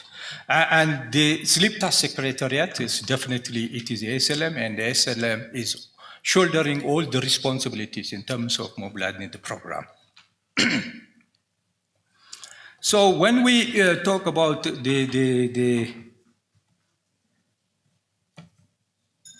the process, the SLIPTA implementation process, ASLM would have a strategy, and the strategy is first to train the laboratory professionals as auditor, and then assign auditors to conduct the audit, and then right after the audit, we will issue certificate of recognition, so that can motivate and encourage laboratories. And with this strategy, we do have a defined process in the pre-audit, the audit and post-audit program. So for the application, we do have a criteria, the eligibility criteria, which is defined and presented in the guideline, or it is provided in the application form, and it would be communicated. But we are very serious in terms of picking one of the eligibility criteria, which is the level of the performance when it was done at the self-audit. During the self-audit, we would like to see those laboratories to be a minimum of 1-star level so that we can send our auditors. But if still they are in 0-star, it's not wise to send auditor from ASLM side. So whatever application we receive, we will review and make a decision in terms of to enroll those laboratories or recommend for some kind of improvement so that they can resubmit the application. But after the application, we will let the country or the SLIPTA focal person and discuss when we can arrange the audit program. So application can be sent to ASLM, and the self-audit can be done by the lab staff or the MOH designated personnel in the country. During the audit, yes, ASLM will select those certified auditors in the country, or it can be in the neighboring country. Those certified auditors will conduct the audit on behalf of ASLM, and we usually assign 2 auditors to conduct audit, and we will usually allocate 2 days per laboratory for the audit. And the main purpose of the audit is to address 2 issues at the same time. The first one is to identify the gap and at the same time to give them recommendation right on the site. So in this case, in the SLIPTA program, we are allowed to discuss, to give technical assistance while we are doing the audit, unlike the accreditation assessment, where we would not be allowed to give consultation or recommendation while we are assessing the laboratory. So this is the beauty. The next beauty of the SLIPTA program is having the debriefing, where ASLM can represent laboratories and advocate on behalf of the laboratories. We will convene the key message, the key gaps that need to be addressed, or the top management need to give attention Okay, so the debriefing is another beauty of the SLIPTA program, and we use the debriefing session to demystify the issue, the secret, and make it easy so that the top management would be ready for better commitment and resource allocation for further improvement. And ultimately, during the audit, of course, the laboratories are expected to agree and acknowledge on the audit findings. And in the case of the post-audit, as you can see on the cyclic picture, the auditors will submit the report to ASLM. ASLM would review and submit to the independent advisory committee. And then the independent advisory committee would review and make a star level determination. Then they would communicate with the ASLM management on the decision that they made on the star level. And then that would be used to issue certificate of recognition to those laboratories. Laboratories which would be at 0 star would not definitely get any certificate, but those who would be 1 star up to 5 star would get certificate from ASLM. This is the first ever certificate that has been printed by ASLM back in 2013. The certificate is a recognition that would be given to the lab. And it is a kind of witness to demonstrate that the lab is undergoing quality management system improvement program. And this certificate would be valid for 2 years. And again, it would be recognized beyond the territory. If we are going to audit, for instance, this laboratory was audited back in 2013 in Lesotho. It is a military hospital laboratory. And we issued 3 star for this laboratory. So when we give them recognition, the benefit of applying or enrolling your laboratory into the ASLM program is to get recognition beyond the territory, beyond the border. They will get recognition that they have attained this star level. Okay? So this is really very encouraging. What about after the post-audit? This is, I think, the bottleneck that we need to resolve. And I think the main objective of this meeting is to resolve this kind of bottleneck and move forward the way we used to implement in those days, in the 2012, 13, 14, and 15. So in the post-audit activities, laboratory staff and management will address those identified gaps. And again, virtual consultation is possible with the assigned auditors who conducted the audit, still can be communicated or reached out virtually so that they can give you further consultation and advice. And the MOH need to provide more support and guidance in terms of encouraging and motivation so that laboratories would not sit and relax, or we cannot see a break of the momentum. It should be accelerating and going on.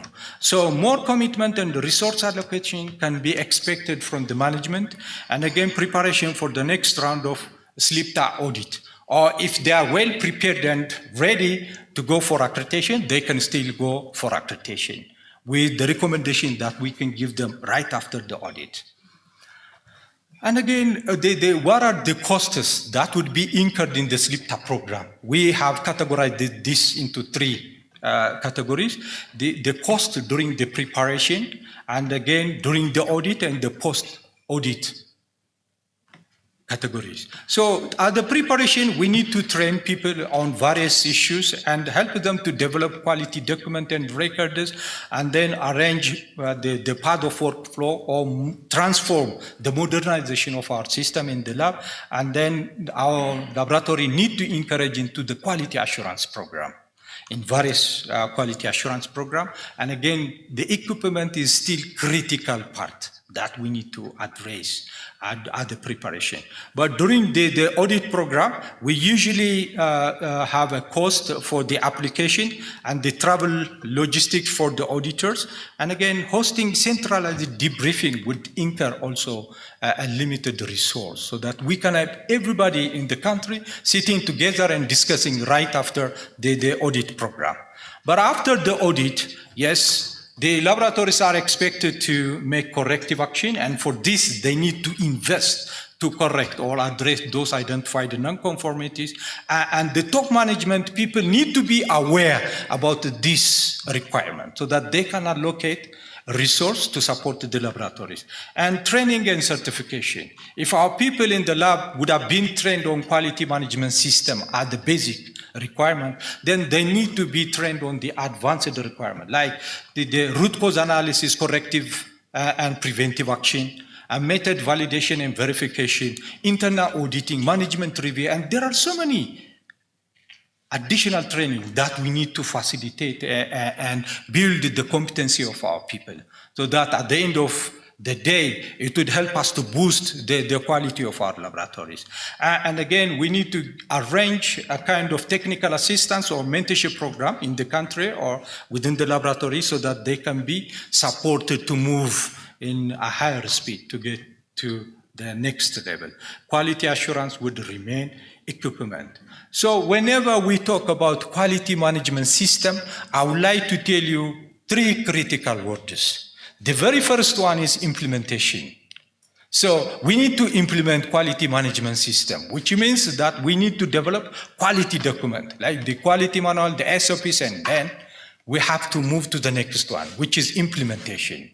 The implementation need to be based on the system that we established in the laboratory.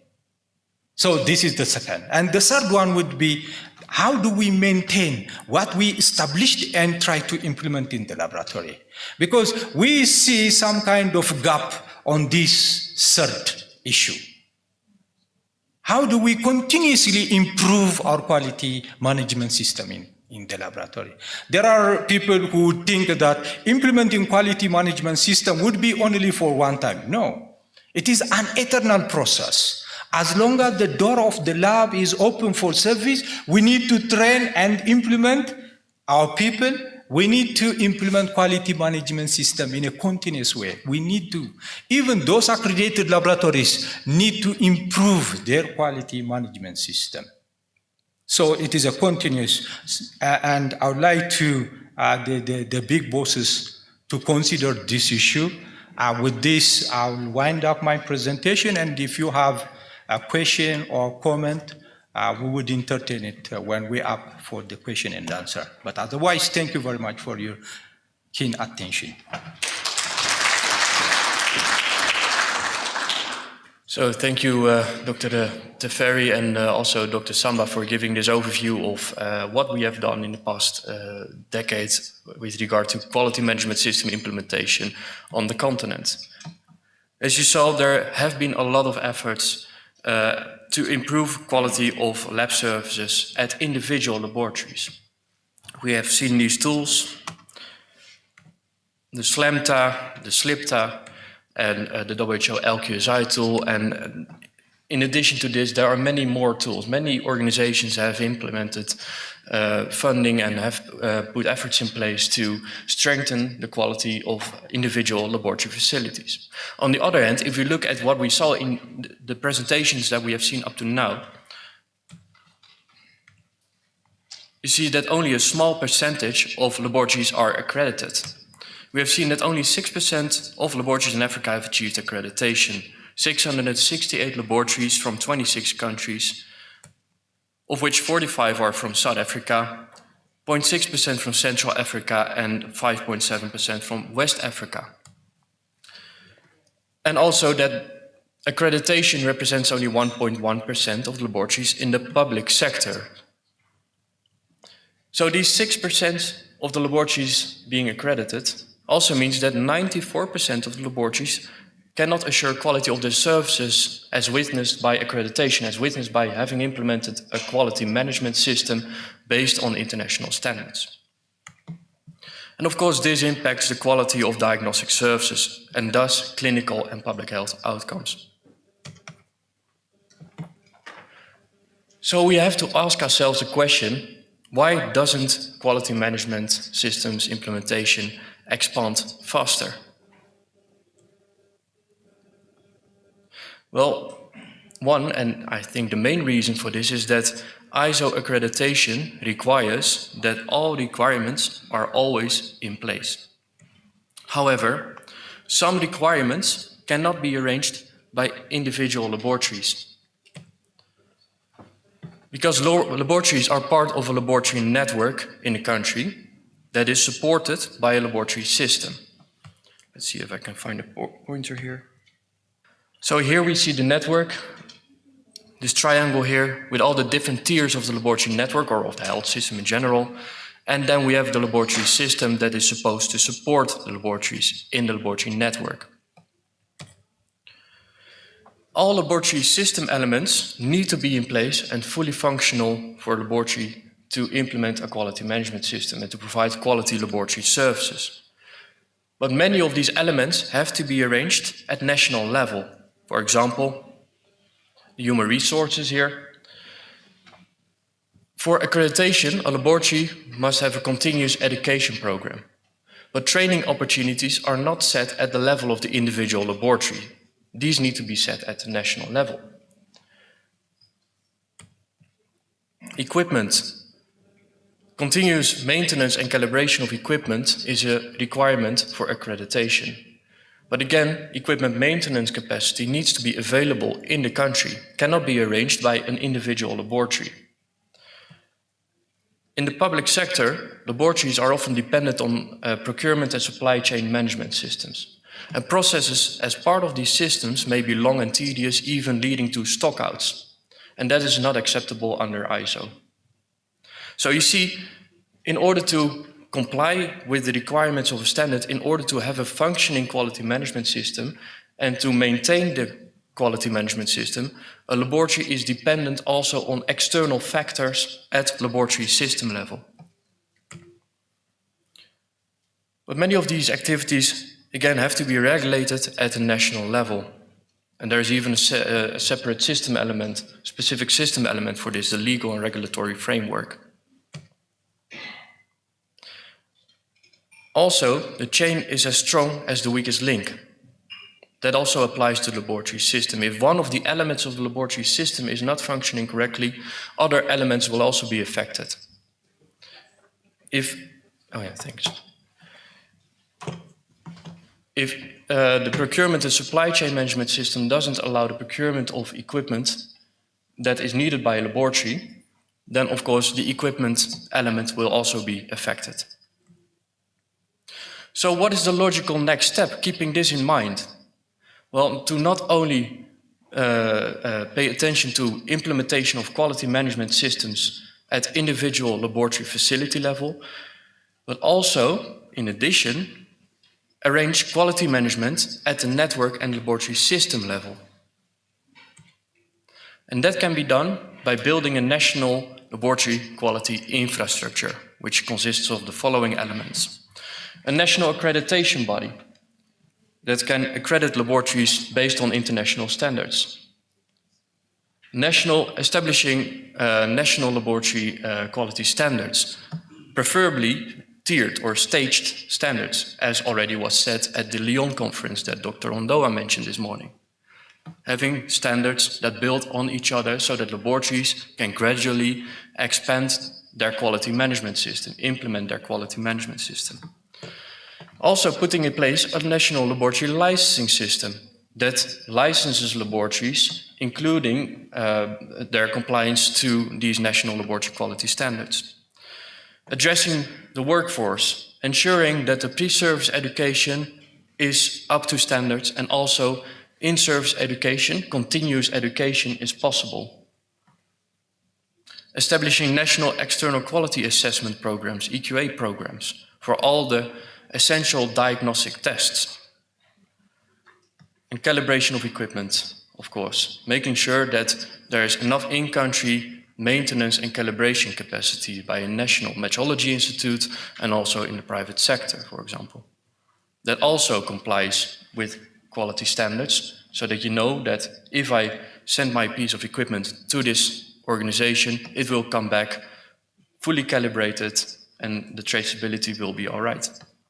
Establishing a monitoring and evaluation framework is also part of the quality infrastructure, and maybe also a tiered system of supervision where laboratories in higher tiers of the laboratory network assist and supervise laboratories in lower tiers with, among others, the implementation of the national standards or international standards of implementation of a quality management system. Now, fortunately, There is now a guidance available for this, and that is this NLQF guidance, the guidance for establishing a national laboratory quality framework, which will be rolled out in countries under the mandate of Africa CDC and other regional stakeholders. So the NLQF guidance is a continental initiative that enables policymakers to solidify QMS efforts into national policy and planning, to create a countrywide approach to advance QMS implementation at all levels of the health system, at all levels of the laboratory network, not only the national tier, the national laboratories, the central laboratories, but also the laboratories in lower tiers of the network should be able to implement a quality management system that is needed and tailored to their level of services. Just to emphasize, to prevent any confusion, the NLQF guidance will not replace any of the tools that you have seen this morning. It will not replace the SLAMTA, SLIPTA, LQSI tool or any of the other tools you see here. Instead, it is complementary. These tools assist laboratories, individual laboratories, facilities with implementation of a quality management system. The NLQF guidance addresses the laboratory network and system to support those laboratories with the implementation and maintenance of a quality management system. So how are we going to familiarize you with this guidance? Let's briefly go through the workshop program. It's a 5 days workshop, and it is really a workshop. There will be plenary sessions, especially today. We have quite a lot of plenary sessions, presentations, but we will also do a lot of country teamwork, a lot of exercises with the NLQF guidance to become familiar with it, but also to directly start using it to strengthen the laboratory network and system in your country. So we'll have country teamwork in breakout rooms with discussions among countries and then presentations by country teams. There will be brief lectures, especially from tomorrow up to the end of the workshop, and plenary discussions. So quickly through the program, we are now at number 3, session number 3. After me, I will give the floor to Beatrice van der Puye, who will give more information on external quality assessment, one of those critical elements for quality. And then my colleague Linda will present a bit more information, information that you need on a laboratory network and system strengthening. And we'll have presentations from 2 countries, South Africa and Cameroon, with perspectives of implementing a quality management system. And then this afternoon we'll have country teamwork, the first session of the country teamwork. Tomorrow we will focus in more detail on the NLQF guidance. We will go especially through this critical part, the most elementary part of the NLQF guidance, which is a blueprint, national laboratory quality policy and strategic plan. And we will continue working with that in the country teamwork that follows. On day 3, again, we will focus in more detail on this NLQF guidance, and the rest of the day we will do country teamwork again to really start working with the guidance. On day 4, we shift our focus to planning, because there we are already nearing the end of the workshop, so it's important to think about how are we going to proceed with our efforts that we started during the workshop to make sure that at home we can strengthen our laboratory networks and systems in our home countries. And you will be asked to present all the work that you've done during this workshop at the end of Thursday and on Friday up to the tea break in the afternoon. We will get the country presentations. The country teams will present what they have done during this workshop, after which we will discuss the way forward after this workshop and close the workshop. Just some workshop etiquettes. Please be on time. Obviously, respect each other. Please ask questions, but raise your hand if you have a question. Don't use your mobile phone in the room. And also, please don't use your laptops outside the assignments. Only use your laptops for the assignments. And if you're sitting here, please close your laptops. So the key messages, strengthening of the laboratory network and system is essential to continue and advance quality management system implementation. The NLQF guidance is a continental initiative to support countries to improve laboratory quality in an efficient, pragmatic, and country-owned way. And the approach is compatible with existing programs.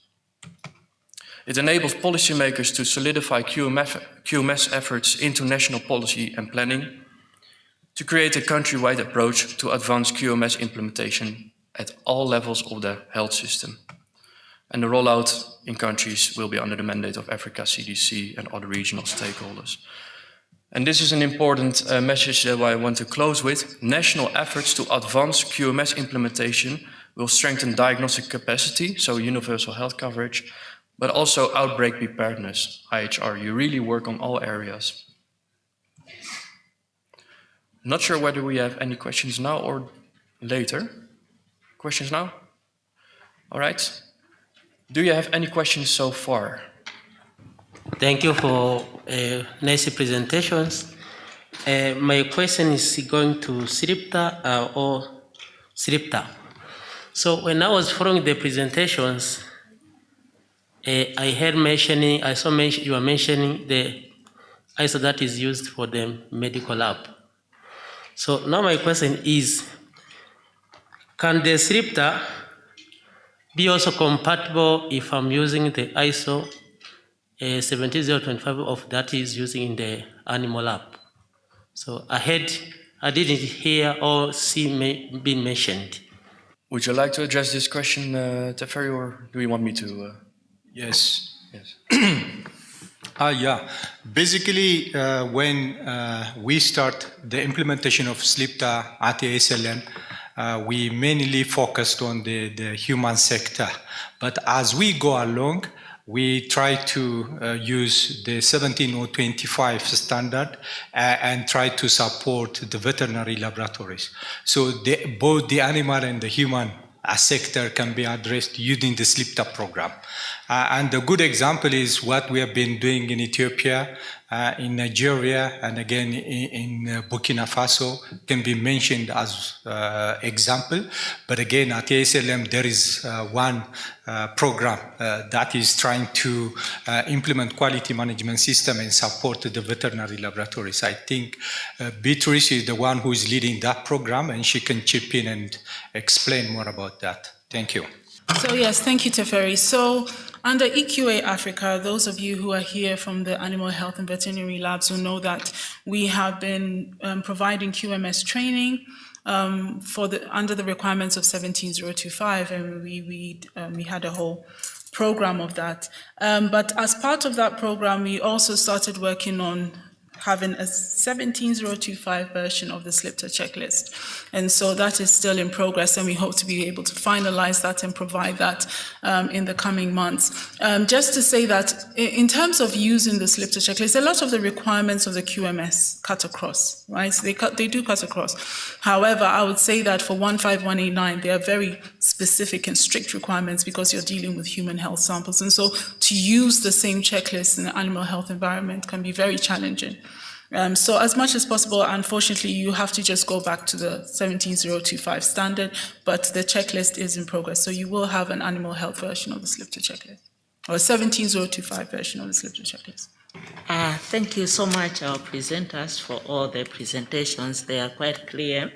I have just a simple question for Teferi.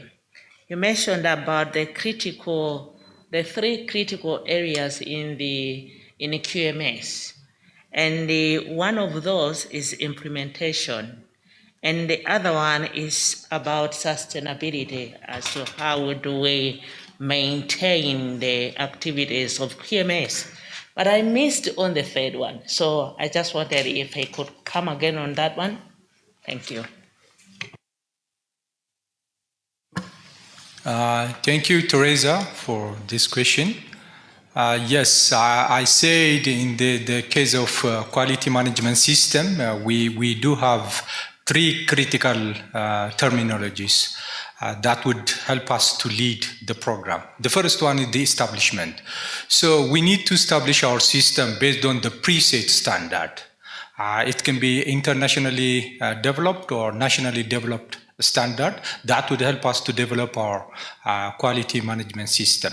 So we need to develop documents like the quality manual, SOPs, and the like. And the second phase is the implementation. Implementation should be based on what we have established in our setup or in our laboratory. So when you implement, you need to train your people and make them aware of what you have established in the system, and then they have to implement. Okay. The last one is the maintenance part, which is very critical or a bit difficult for most of the lab or the Ministry of Health people to support the laboratories to address this one. You know, to maintain what you have established and maintain, you need to continually improve what you have established and then implemented. It should be continuously improved so that you can maintain it, which otherwise, if you cannot continuously improve it, it's like preservation. You know, you would have something and put it on the shelf, like quality manual would be developed, SOP can be developed and kept on the shelf. That is like a preservation. It is not improving. But what we are talking is, let's make it more lively so that we can continuously improve our established system and the way of implementation so that we can take it to the next level. I hope this would clarify. So thank you very much. I can see that there are more hands up for questions. We want to move forward with the program, but please be assured that we will come back to your questions. So just put them down on a note, a piece of paper. At the end of this next set of presentations, we will have a longer question and answer session, because after that we're going to lunch, so we can have some more discussions.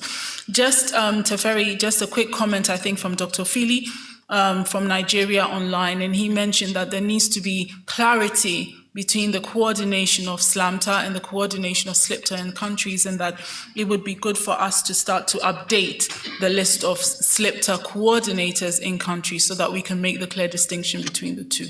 So that was just a comment. Okay.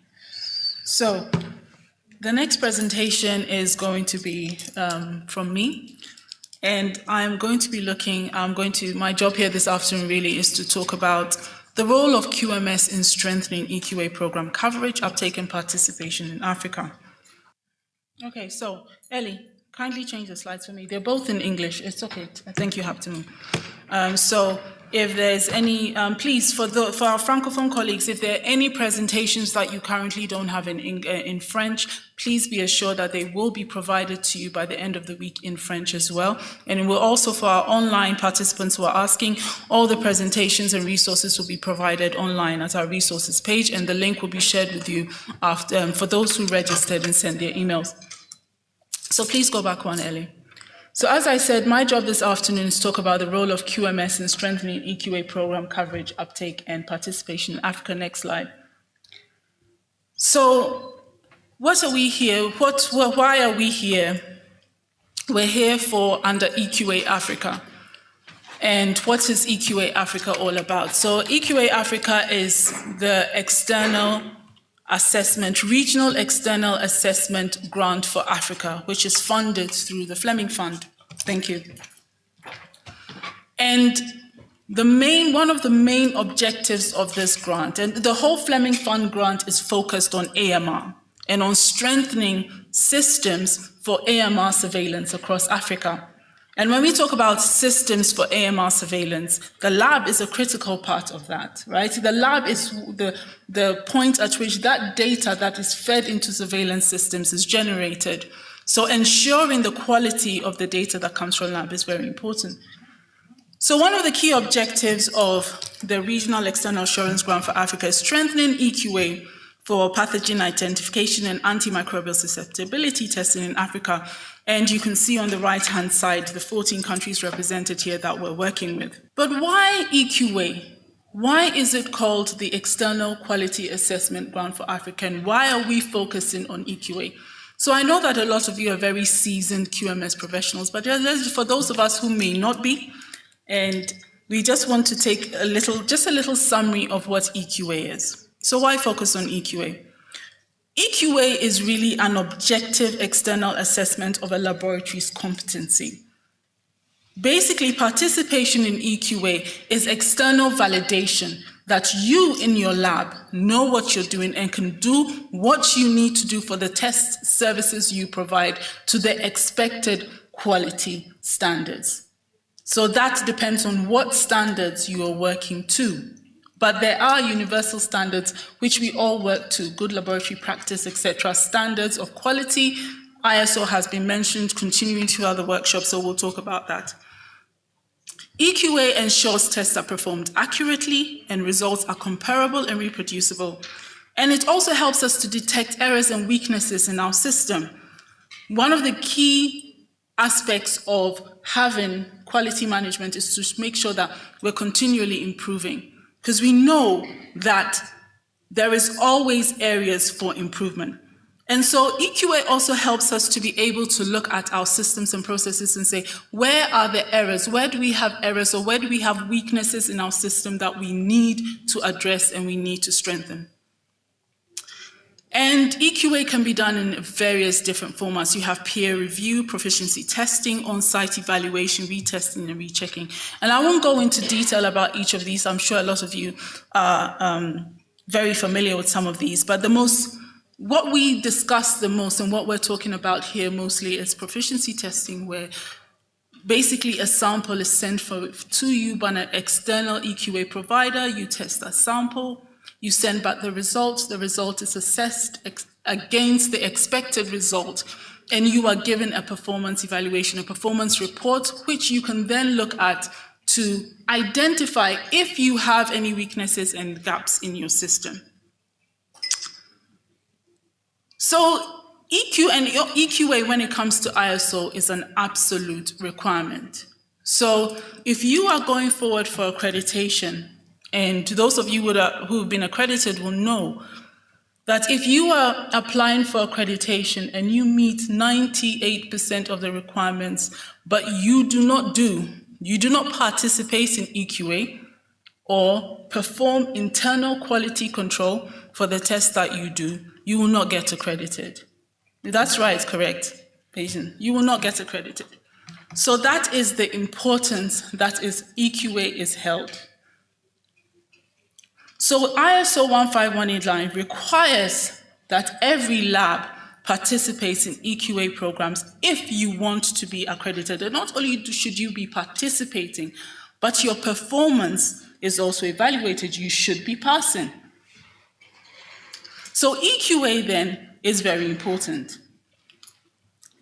So when it comes to EQA Africa, looking at EQA then, or talking about EQA in terms of AMR testing then becomes relevant. And when we were looking at our strategy in terms of how do we strengthen EQA participation, we came up with a 3-step approach. So the first was to, number 1, ensure coverage of EQA for AMR under One Health. Second strategy was to increase EQA program establishment and uptake, and to improve the performance of participants. And this strategy was based on studies that we did on EQA coverage, uptake, and generally coverage and uptake in Africa, let me say.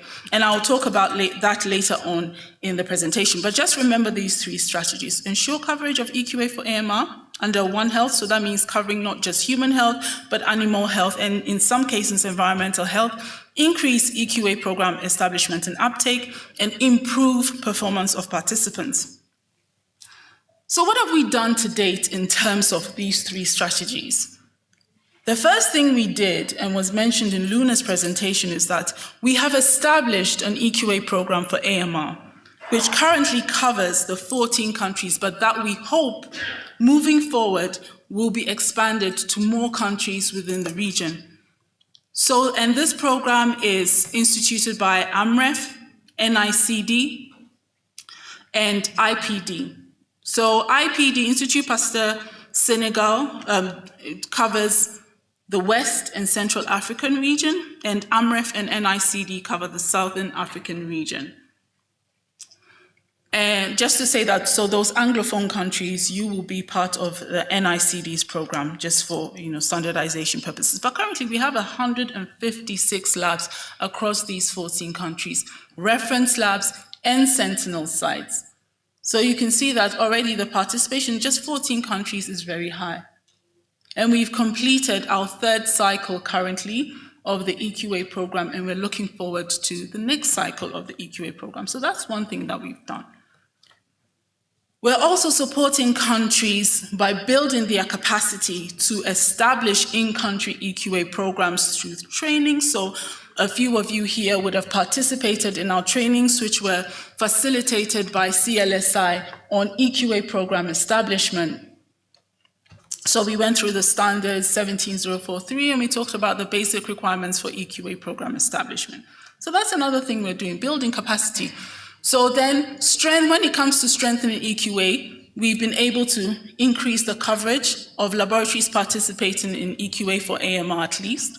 And we've also been able to start building capacities in countries for countries to be able to establish their own EQA programs, because we know that it's not, in terms of resources and capacity, we can't have every lab in every country participating in regional or international programs. So having in-country programs is going to be critical to ensure coverage throughout the network. So where does QMS come in? And why are we talking a lot about QMS when we are really focusing on EQA? And that's because for EQA to be effective, participation must be within a QMS. It must be, QMS must form the foundation of your participation in EQA. That is why EQA is considered to be important. EQA is not considered to be important on its own as a program, but within the context of quality management systems, because it's a way of assessing the quality and competency of that process. So participating in EQA alone doesn't say anything, to be honest, it doesn't. And a lot of the time, if you look at labs that are participating in EQA without implementing QMS, you find that the performance is very low, because EQA covers the entirety of your laboratory systems. So for us, QMS then has to become an integral part of that process of strengthening EQA uptake and participation in Africa. So again, coming to EQA or assessment and its role, because EQA is considered an assessment program, right?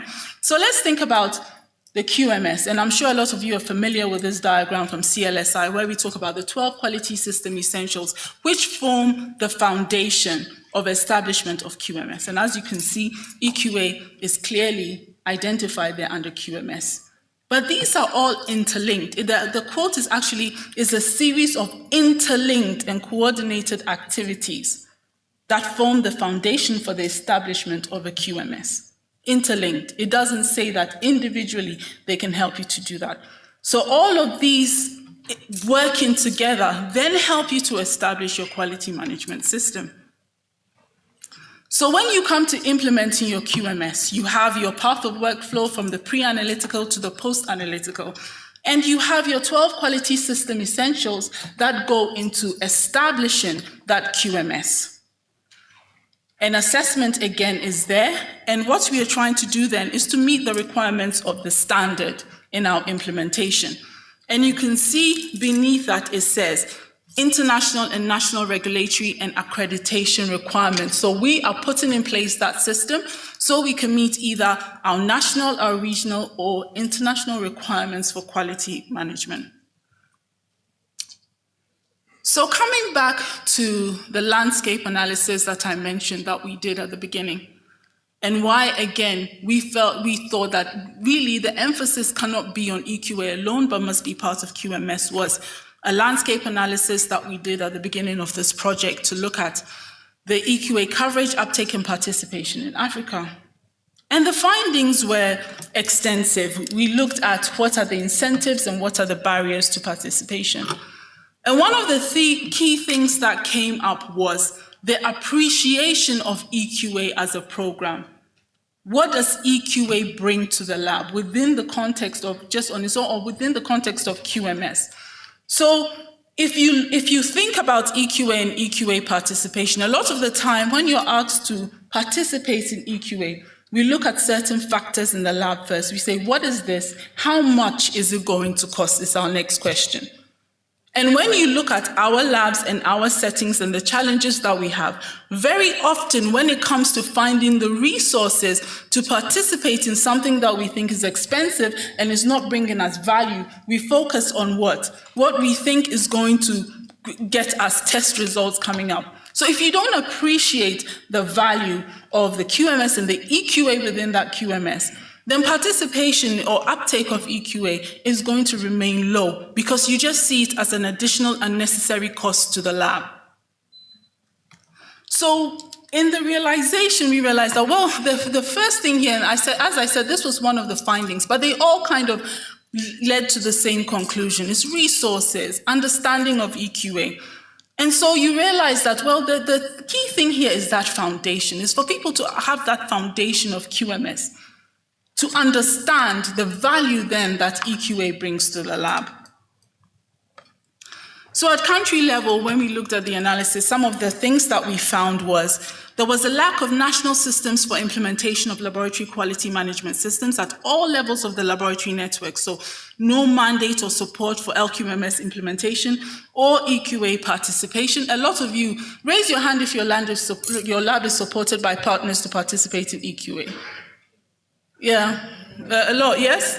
Most of us will say so. Linda mentioned something which I found very interesting. She said that when she was looking at the policies that you sent in, the pre-workshop homework you had to do, one of the questions asked, what are the strengths of your system? And most of you answered, partner support. Partner support. But it's true, right? That is, we rely heavily on partners to fund our systems, and similarly with EQA. So when the partners are coming in, what do? Nationally, with low resources and competing priorities, we step back and let them take over, right? Then also no quality infrastructure to support or guide QMS implementation. What is your plan? How are you going to do it? How are you going to put it through the tier? And no established standards for laboratory quality. So then coming back to this three-step strategy, I want to take you to step 3, improve performance of participants. And here we said we're going to implement EQA within the larger perspective of sustainable country-owned quality assurance programs through the strengthening or establishment of QMS. So now we are going to look at it holistically. To strengthen EQA, you must strengthen QMS. And that brings us to why we're here today.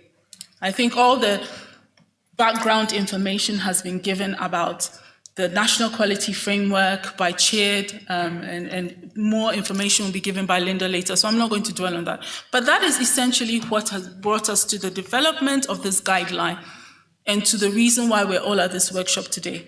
What we realized is that in country, QMS implementation happens, but it happens either through partner programs or it happens in silos where labs who are committed towards quality take the step. However, we do not have that national-led program that we need. The programs that will ensure that from the national level to a testing site, there is some level of quality at every point. That can ensure sustainability into the future. Somebody on the chat, one of the participants mentioned, he says, the deterioration or the decline, when Pascal did her presentation and she showed, the SLIPTA audits after 24 months, 48 months, 72 months, the decline, he says, this is something that we need to look at and ask ourselves why. And the why is simply because we don't own these programs. We don't own them. So when the partner withdraws, what happens? Everything shuts down. And so with the NLQF, what we're saying is that we want to see now quality implemented at the national level, at a systems and network level, where you can define your quality standards throughout the tiered network. Another comment on the chat was that accreditation should not be our only end point. We must be looking for quality at all levels, and we must be able to establish some standards for us to do so. And so with the NLQF, that is what we hope to achieve. So with that, I would like to say thank you very much to our partners, I think is the UK Security Agency now, IPD, NICD, Africa CDC, AMREF, and DTU. Thank you very much.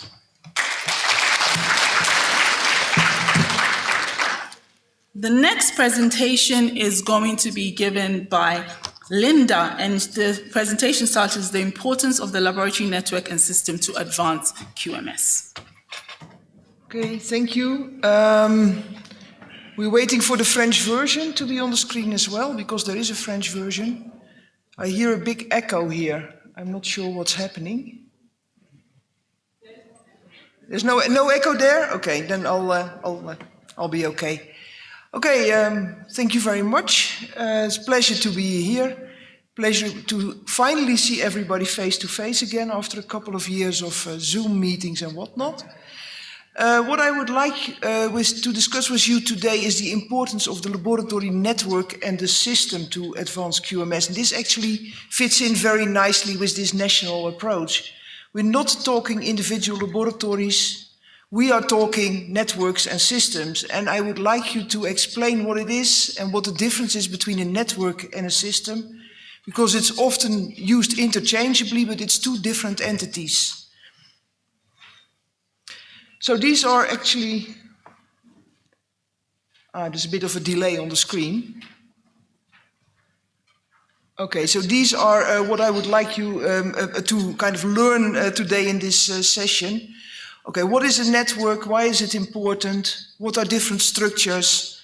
What's the difference between a laboratory network and a system? What are the different system elements? And also, how do they relate to each other and how do they relate to quality management? So first of all, let's start with laboratory network. Why is it important?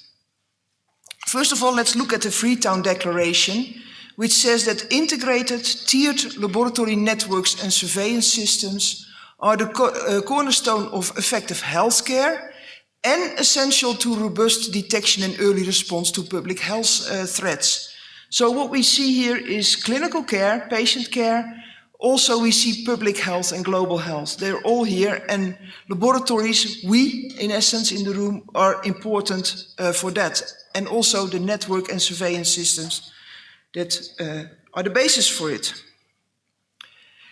If we look at the Sustainable Development Goals, also 2015, it actually says ensuring that all people have access to needed health services of sufficient quality to be effective, while also ensuring that the use of these services does not expose the user to financial hardship. This actually means that also people living in remote areas somehow should have access to laboratory testing. That can be either in place at the location where they are, but also through a network approach, for example, through sample referral, all the way up to the national level. You don't want complete patients to travel on a bus. I mean, you prefer that a little tube of blood is traveling on the bus. And if we want to move towards universal health coverage, it is important that we strengthen the health systems, including laboratory systems and networks in all countries, so that we can ensure that everybody all over the world has access to good health care. Then we have the international health regulations, which you probably all are signatories to, all your countries. It's a binding instrument of the international law. It was signed by 196 countries. Most of these countries did so more than 15 years ago. And actually there are three elements to it, which is prevent, detect and response. And of course for detect, we as laboratories are crucial. Laboratory services should be available to test for priority health threats. Remember, this is about international health. This is not about patient care. So what is a laboratory network? That's the next question. It is, if you kind of use a definition, a collaborative group of health laboratories within a country. It includes health laboratories from different sectors, ideally. I have to say, the public laboratories are there, but also, if you do it well, the private for-profit and the private not-for-profit, faith-based, they call it in certain countries, laboratories. And if you really want to do it up to scratch, it should also be under a One Health approach. Normally speaking, it is organized in 3 to 5 tiered structures of testing facilities. And I'm showing you here the most complicated version, where you actually have national, regional, district, health center, and even community testing, which is often outside real laboratories. It's more like point of care testing. And the beauty is that it operates under common principles and procedures with tier-specific roles, responsibilities, and functions. So you don't have to do everything everywhere, but you can decide, okay, this is what we do at a certain tier. If we cannot do it there, or we don't have the capacity to do it there, actually we have a system in place that we can move samples up, or we can use more complicated forms of testing higher up in the network. Well, here is some of the things that actually show the interconnectedness of laboratories in a network, because of course specimens often they go up in the network.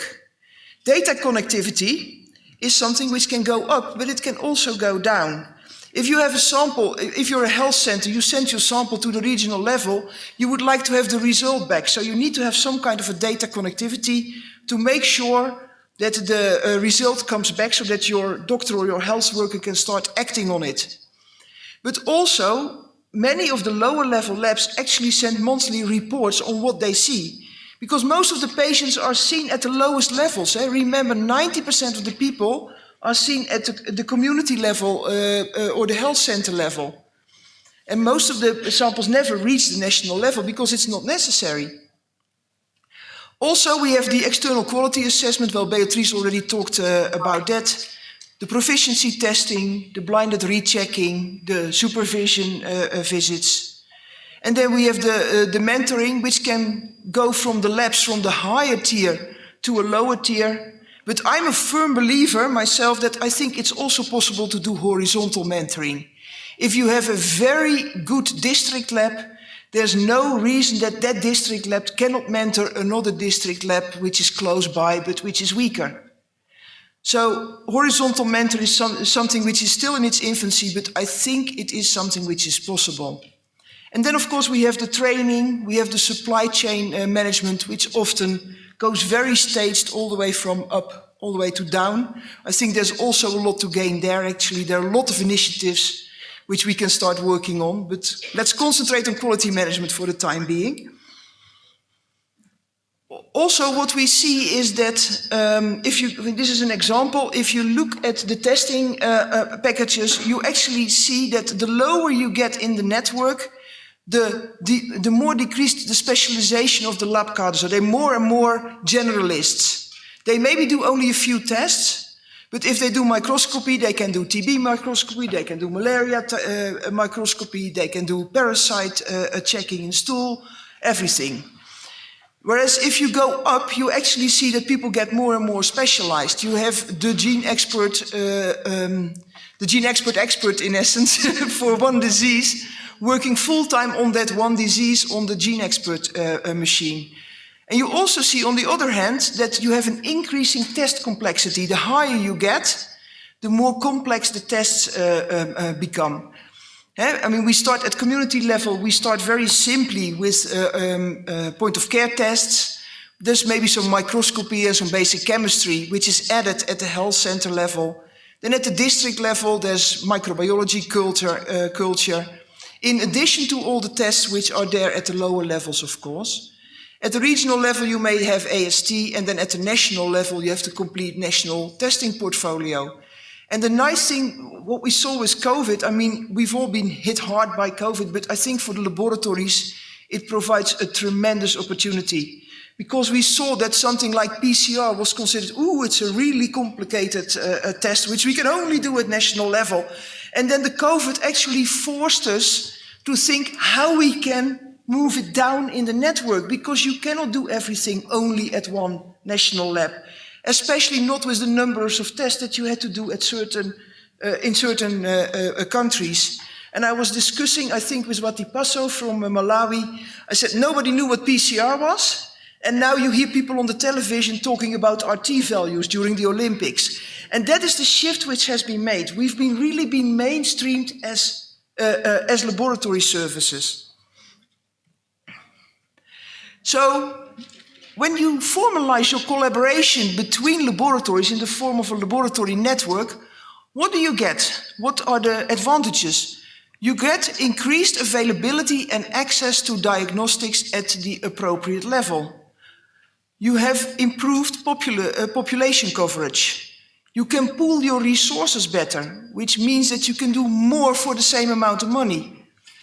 You have a cost-effective utilization and delivery of diagnostic services, and you have mutual reinforcement of clinical care and the public health functions.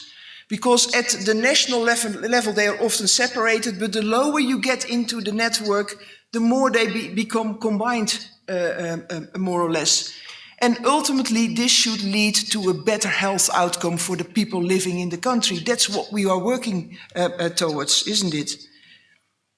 So, what is the structure of of the network?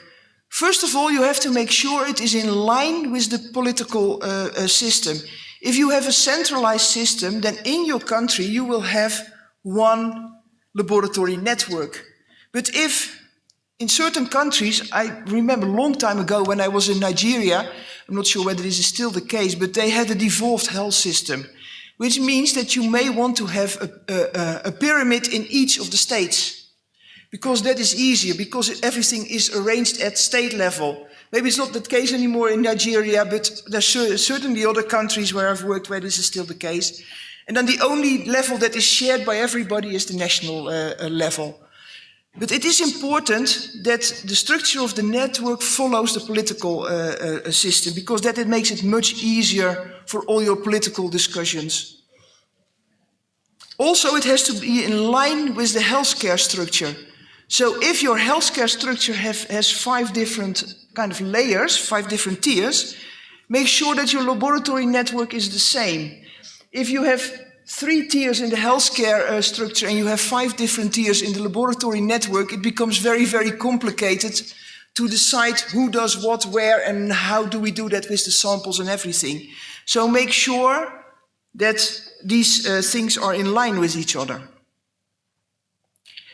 And as I already said, a laboratory network should ideally include different, well, it's called here sectors, maybe it's better to say like different types of laboratories, the public laboratories, but also the private for-profit and the private not-for-profit laboratories. Sometimes the private for-profit laboratories can do things which you cannot do in the public sector.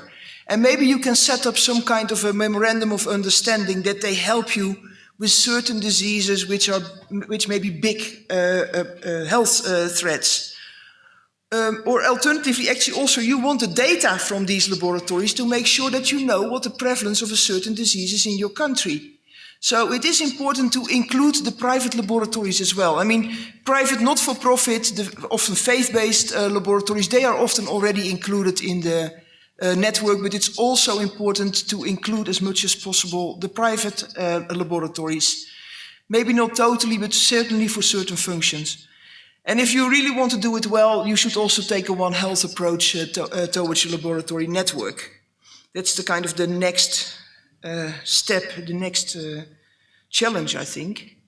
So what is a laboratory system as opposed to a laboratory network? Well, when you have a laboratory network, you actually have to have a lot of stuff in place in order to be able to perform your tests at all levels of the laboratory network. I mean, you can immediately think about trained staff and you can immediately think about supplies, but there are many other things. And they together form the laboratory system. And the laboratory system, I put it here as a kind of protective layer around the laboratory network, makes sure that your laboratory network can do all its functions, can continuously function. And there are many different system elements, but you can roughly kind of organize them into organizational ones, where we talk about the legal and regulatory framework, the organization and the partnerships. Then there is the inputs, so finance, money makes the world go round, they always say, the human resources, the infrastructure, the equipment, and the supply chain. You need all of these in order to be able to have a functional laboratory, but especially also a functional network. And then there's what's called the support elements, and that is where quality comes in, biosafety and waste management, and information systems. The point is with system elements that they are very interconnected.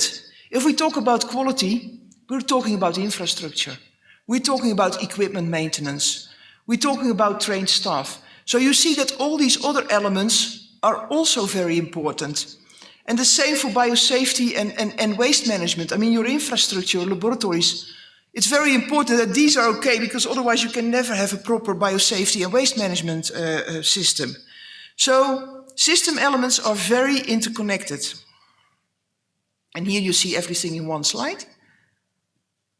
Well, when we talk about quality, and I think this was already mentioned quite a few times, you need to have a national quality infrastructure in place, which means a national laboratory quality policy and/or strategic plan, national laboratory quality standards, a quality management system implementation, the licensing of the laboratories, the accreditation of laboratories, an EQA system, which I think Beatrice very forcefully really convinced us that we need to have EQA in place, and metrology and calibration.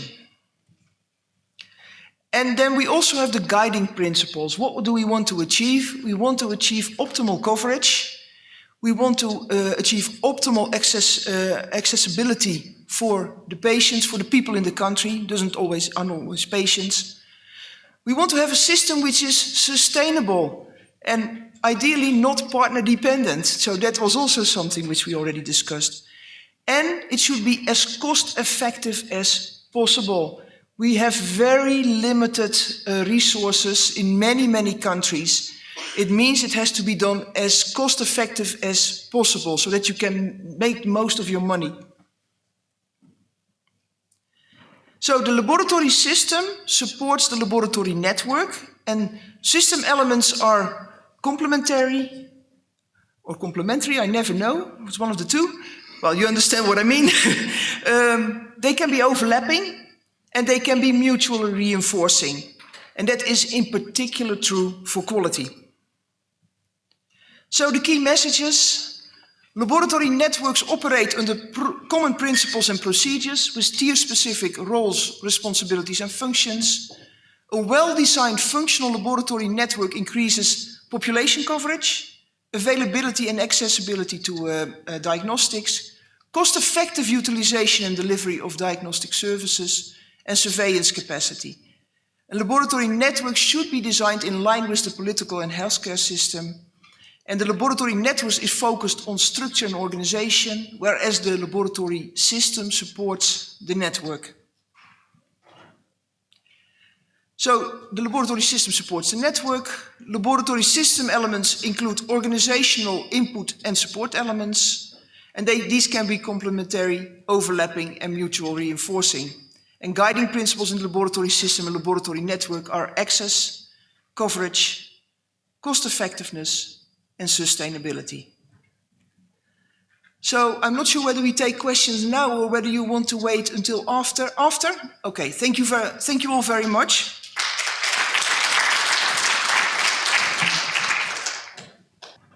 When it comes to talking about implementing QMS from a systems and networks approach, there are very few countries who have been able to do this successfully. And that was reflected in the data again that Dr. Ndoa showed in her presentation. And one of those countries, as you saw, is South Africa.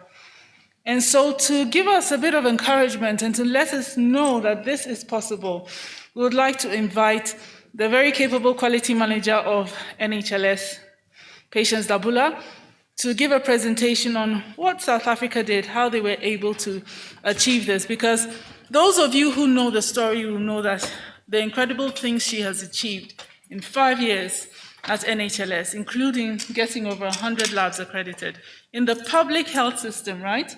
Not the private system. Previously, when we used to talk about numbers in terms of accreditation in South Africa, it was in the private health sector. And now we're seeing the same gains made in the public health sector. So Patience, please tell us the story. Thank you. Thank you very much, Beatrice, and thanks everyone for an opportunity to come here and share what we are doing. I thought because I'll start the presentation with what's happening in South Africa at a glance, since the participants are from 14 other countries, and we're here just to share healthcare in our country, standards and accreditation, looking at licensing, the National Health Laboratory Services, and how we manage the quality assurance programs in the NHLS. Just as an probably icebreaker, I'd say South Africa at a glance. The size is 1.2 million square kilometers, and the population, fortunately we had the latest census last year, is estimated at 60 million South Africans at this stage. Most of the population, anyway, 51% is female, and 80% of the population is Black.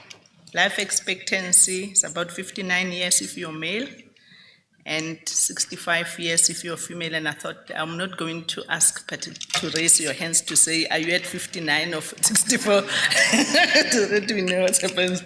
So we have 9 provinces, and in the provinces, we are now in Gauteng, which is here, the small one in the middle.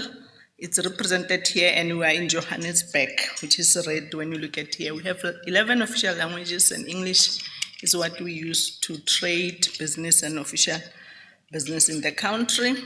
Unemployment rate, unfortunately, by the year now, January this year, was at 36%, and the currency is in rands at about 15.5 US dollars at any time. As far as healthcare is concerned, we've got 2 tiers. The private and the public sector is then state funded, and it's looking at majority of the people, 71% according to the stats last year. And the National Health Laboratory Services then services that public sector. It's free for service, free in the sense that the government then pays the service level agreements with the different provinces that are then signed with the National Health Laboratories, where work comes in, we process the specimens and out results, we'll send a bill at the end of the day, and the provinces, when it's convenient or they have money, they'll then be able to reimburse the NHLS for the services that have been provided. The private sector is largely funded through individual contributions, and the medical aid programs are then coming in. It's servicing 27% of the population, and there are many private laboratories in the country, over 200, and then the laboratories will claim from the medical aids, or people will then pay from their pockets for the services. The theme in South Africa is that healthcare is free. As a result, if you are to go into any health facility, either a clinic or a private, if it's a public health sector, then you are not going to pay for those services. Even if you have a medical aid program and you need to access some of these facilities, you are not going to pay unless then there are necessary arrangements to be done. However, we don't have a national laboratory quality framework in South Africa. I've tried to look and ask different people from the ministry offices. We don't have it.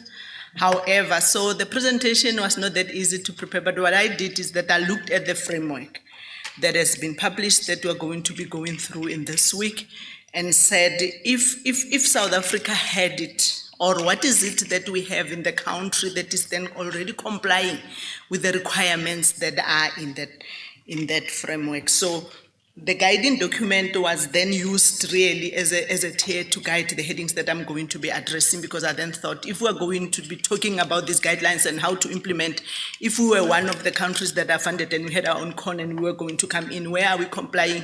Like earlier on, we were told to identify gaps. What are our gaps, and how are we then complying with the things that are there that would have then been put in this document for our country? So, as far as standard is concerned, South Africa has a standard, South African Bureau of Standards, that established many years ago in 1945. As terms of, that was when the Act came, and later the Act was modified in 2008. And then the main mandate is then we'll develop and promote and maintain the standards. We call them SANS. Most of them are equal or similar to everything that is in ISO. Where there are changes, they will then come in. So you'll find that if you were to buy a standard in South African Bureau of Standard, you'll have ISO 15189-2012, but because our MIRA committee delayed in publishing it in the country, it will be SANS 2024, 2014, no, not 2014. So you'll see that most of the standard will try and ensure that they come out at the same time, like 9001, we were right, 17025, even though it was late in the year, we managed to get it right. And then we will promote then the connection with trade and everybody else and render the services. And there are many MIRA committees then that are serving in the country to ISO, and participation and membership is full. On accreditation, South African National Accreditation System, SANAS, is recognized by the country through an Act 19 of 2006 as the single national accreditation body. It has membership with the African Accreditation Corporation and International Laboratory Accreditation, and SANAS is 17011 accredited as well, with several peer reviews coming up several times. Coming to licensing, which is then in the guide, there is licensing for the laboratories and licensing for personnel. When we look at licensing for the laboratories, then the laboratories will then apply to be licensed. There are requirements then to fulfill. Then there will then be a license and a practice number that you are then given in order for you to have a diagnostic laboratory. It's not open to anybody, however COVID shows us, I can't say flames, but different efforts by different people to be able to run the laboratories. And then you'll then get that number. Any laboratory professional is allowed to then up to medical technologists, scientists or pathologists, then to have the laboratories through the Department of Health, Health Professions Council, and Board of Funders as well. So for personnel, we register with Health Professions Council. It's there and has been then established in 1974. We then are registering and paying annual fees. The main aim is then committed from the HPCSA then to protect the public and look at us, and we pay as professionals in order to become there and maintain the registration annually. And the HPCSA then has different boards for different healthcare providers. So for medical doctors, then there will be a board of medical and dental practitioners. There's a board of medical laboratories that looks at different tiers of medical technologists, laboratory scientists, technicians, and others as well. So there are different boards that are looking at different practitioners. Coming to the NHLS, as a result, much as I looked at the framework, I wasn't able then to cover a lot from the private sector in the country. A lot will be similar, and if I remember, I'll then be able to say that. However, from now on, I'm going to be concentrating on what we are doing in the public sector laboratories. So we also formed, following an act in 2000, and to provide and establish a national health laboratory services. Prior to that, there were many different bodies, provinces, institutes that were running, and the idea mainly was abolish the existence of those and form one public laboratory service, and the activities commenced in 2001. The footprint is in all 9 provinces. We physically have 216 laboratories to date. The number keeps on going back and forth. Where we don't have enough professionals to be able to run that, the laboratories could be closed. However, in those facilities, we have depots because NHLS will have presence in those hospitals where then specimens will then be received. There may be people that are then collecting samples and managing results and things like that. And there are 10 national central laboratories linked to the medical universities in the country. The NHLS provides services, as I said, mainly to the public sector. However, we conduct also specialized tests to most of the private laboratories. We are the reference laboratories as well as referral laboratories for other countries, depending on the needs. We employed at this stage, including grant-funded personnel, about 8,000 staff. Our head office is in Sandringham, and most of you have seen the building at the bottom of the slide. Our vision is to render effective patient-centered service and global center of excellence for innovative laboratory service, and the mission is to provide quality. I was happy it started with quality. Maybe I'm biased. Quality, affordable, and sustainable health laboratory services. We're looking at training for health professionals, and execution of innovative and relevant research. So those are our three mandates within the NHS: provide diagnosis, conduct research, and also train as well. Not very good, but this is the slide. So from the minister's side, so this is how our structure looks like. Here's the minister, then there's a board. We are appointed as an entity within the country. As a result, we don't get funds from the ministry to be able to run. Theoretically, we have to provide a service, raise funds, maintain ourselves, and be able to run. So some of you are aware of the South African Airways. Maybe I'm not a good example, but we run similar to SAA. And ESCOM, if you haven't experienced load shedding, thank you. But chances are during this week you will see it. So we run similar to that. We have to generate our own funds and generate. So we have a board. And the chairperson of the board then reports to the minister, and the nth member of the board is the chief executive officer of the NHLS, who serves there. And under her, then there are different executives, directors, NICD, director, National Institute for Occupational Health, and different executive managers for laboratory services, IT, HR, finance, etc.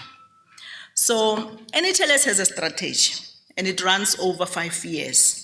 And in that strategy, the strategy is signed by the minister, the chairperson of the board, and the CEO, and it contains and includes different areas, but I'm limiting this now to quality assurance related issues: accreditation of laboratories, certification of support service departments, provision of PTS, EQA, and internal audits. Those are targets in the strategy in the NHLS, and it's looking at, on accreditation, it's looking at different tiers. In the NHLS, we have 4 tiers. I mentioned the National Central Laboratories. There are provincial tertiary laboratories. We've got 17 regional laboratories and district laboratories that are existing at this stage to make that number that I said keeps on going up and forth. Then, when we look at the NHLS, from the beginning when NHLS was formed, there were rules that then came and guided how NHLS is going to operate and come. There were rules that are set up to guide, and there's a chapter 6 that only concentrate on quality assurance. And in there, it guides what has to happen. One is the provision of a proficiency testing scheme, the health technology assessment in order for us to evaluate the in vitro devices that are coming in, equipment, reagents before they are used, looking at documentation that are needed for the laboratories and managing them from head office, monitoring and compliance for different QA-related activities, including internal audits, and the implementation then of quality management system in all the laboratories at different levels. We have a quality policy. We have one policy for different ISO standards. We ensured that it complies with all of them that we have: ISO 15189:2012, 17020:2012, 17025:2017 for testing laboratories, 9001 for media production, at the same time as support service departments like IT, finance, QA, and ISO 17043:2010 for proficiency testing scheme. The policies then reviewed at National Management Review meeting by then the CEO, executive managers, directors, area managers, and the quality managers when they meet. Then for the EQA or PTS, participation is compulsory. The chapter is clear. All NHLS lab mandatory will participate in the proficiency testing scheme. However, enrollment is not limited to South African or NHLS laboratories. The private laboratories and public laboratories also participate from other countries. And at this stage, the number has decreased. At a certain stage, we had 25 laboratories or countries participating. We're at 17. Funding over the last 3 years dropped for different reasons that you are aware of in many areas. As a result, enrollment on the PTS was one of the things that were then compromised, other than different than preferences for people to go and participate. So we introduce the schemes by different ways. We either pilot, every year we are piloting new schemes. There are different experts that bring in things. Some of them we acquired when the NICD became the National Institute plan to get it as a public health institute for South Africa, and the mandate then changes and does no longer then include EQA. However, there was technology transfer as well for CD4 through Quasi from Canada Africas into the NHLS, but at the same time with CDC, with the EIDs and the viral load, there was technology transfer as well. To date, we are offering 35 proficiency testing schemes. Our latest then increases now has been the molecular SARS-CoV-2 and the antigen one, and they are in different disciplines below. What we did is that we then wanted to standardize the processes in order then to try and win the accreditation battle. We standardized processes. The country has one quality manual that's running across different ISO standards, and all the laboratories are using that. And I'm saying the country, but I'm saying the NHLS laboratories because I am excluding the private labs. So we designed one quality management system, and the quality manual then dictates many standardized processes within. There are common IT, safety, HR, finance policies that all the laboratories comply. We've got a centralized document control system that we manage in the office and head office, that any lab in the country is able to access those documents in order for them then to comply with the requirement of the standard, but also then to manage laboratories as well. There are more than 30 at this stage that we managed to standardize. We've got one handbook that all the public facilities are able then to access that we are using.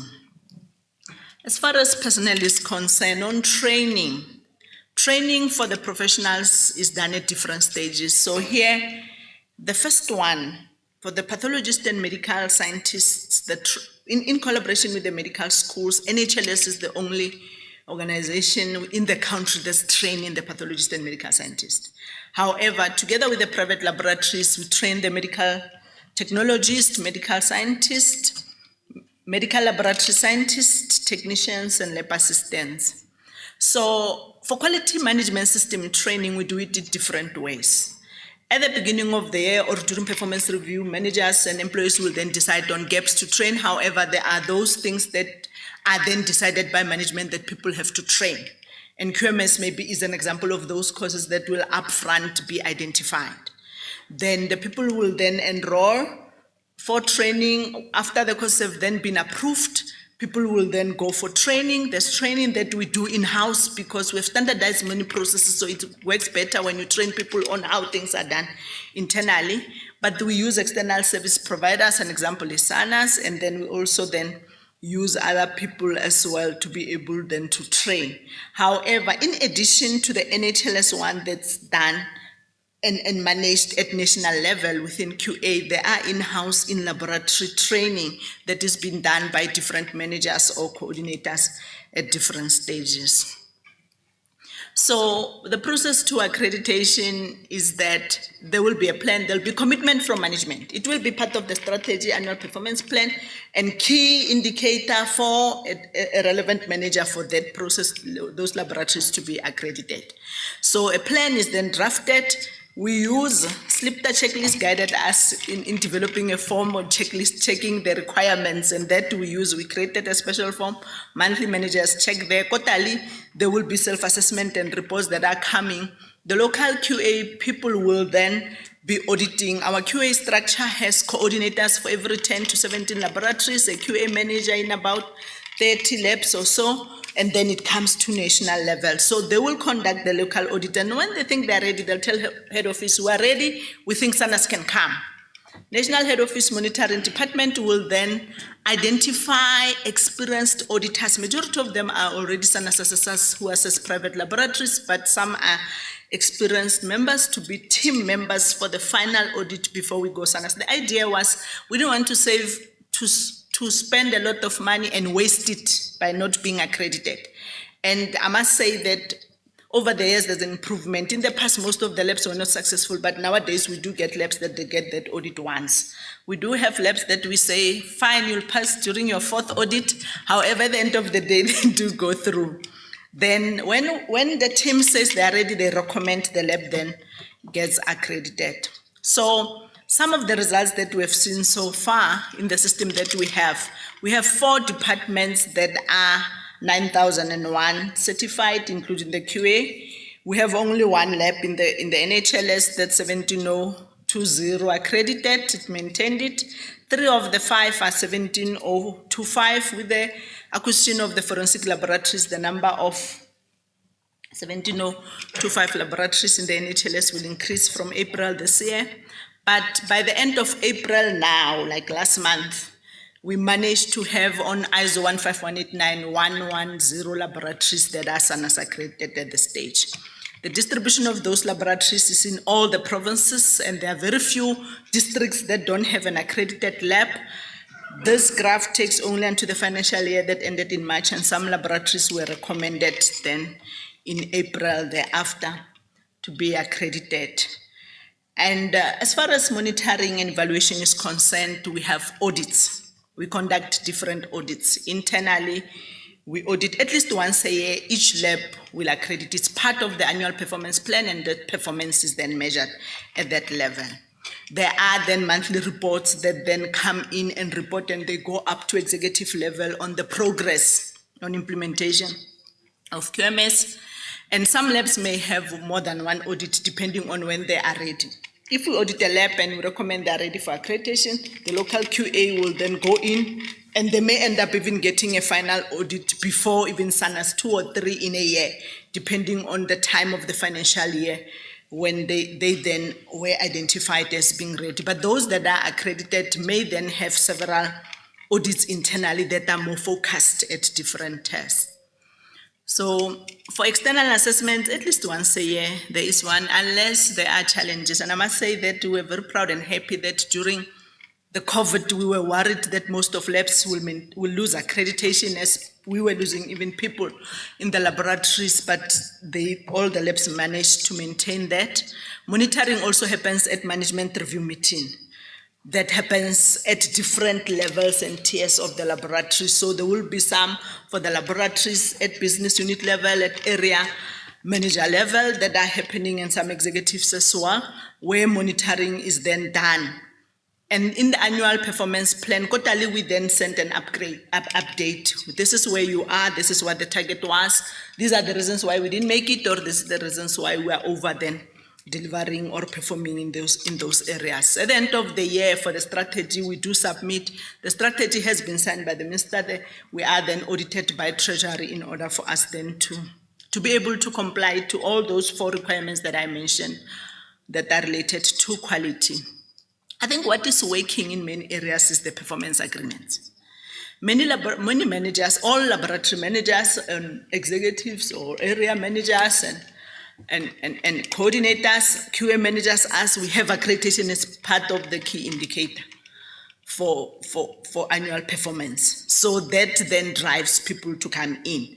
Then it is then depending on where you are, obviously the measurement will then differ, but this is one area that also then assists, because fortunately you may get 1% or 0.5% increase if your performance is then met with other things, obviously, and not that one. I just want to say thank you for listening to me, an opportunity. Thanks to the organizers for allowing me to come here, and to all the staff that work with us. And I must say, I was saying to Ferry, I'm lucky where I'm working. We've got many committed men and women that are working for the NHLS tirelessly to ensure that the quality management system is not only maintained, but then improves, because the more labs are accredited, the more it's difficult to maintain them going forward. And most of these have then been, as Beatrice was saying, over the last 5 years, we saw many of the laboratories then coming in as well. I thank you.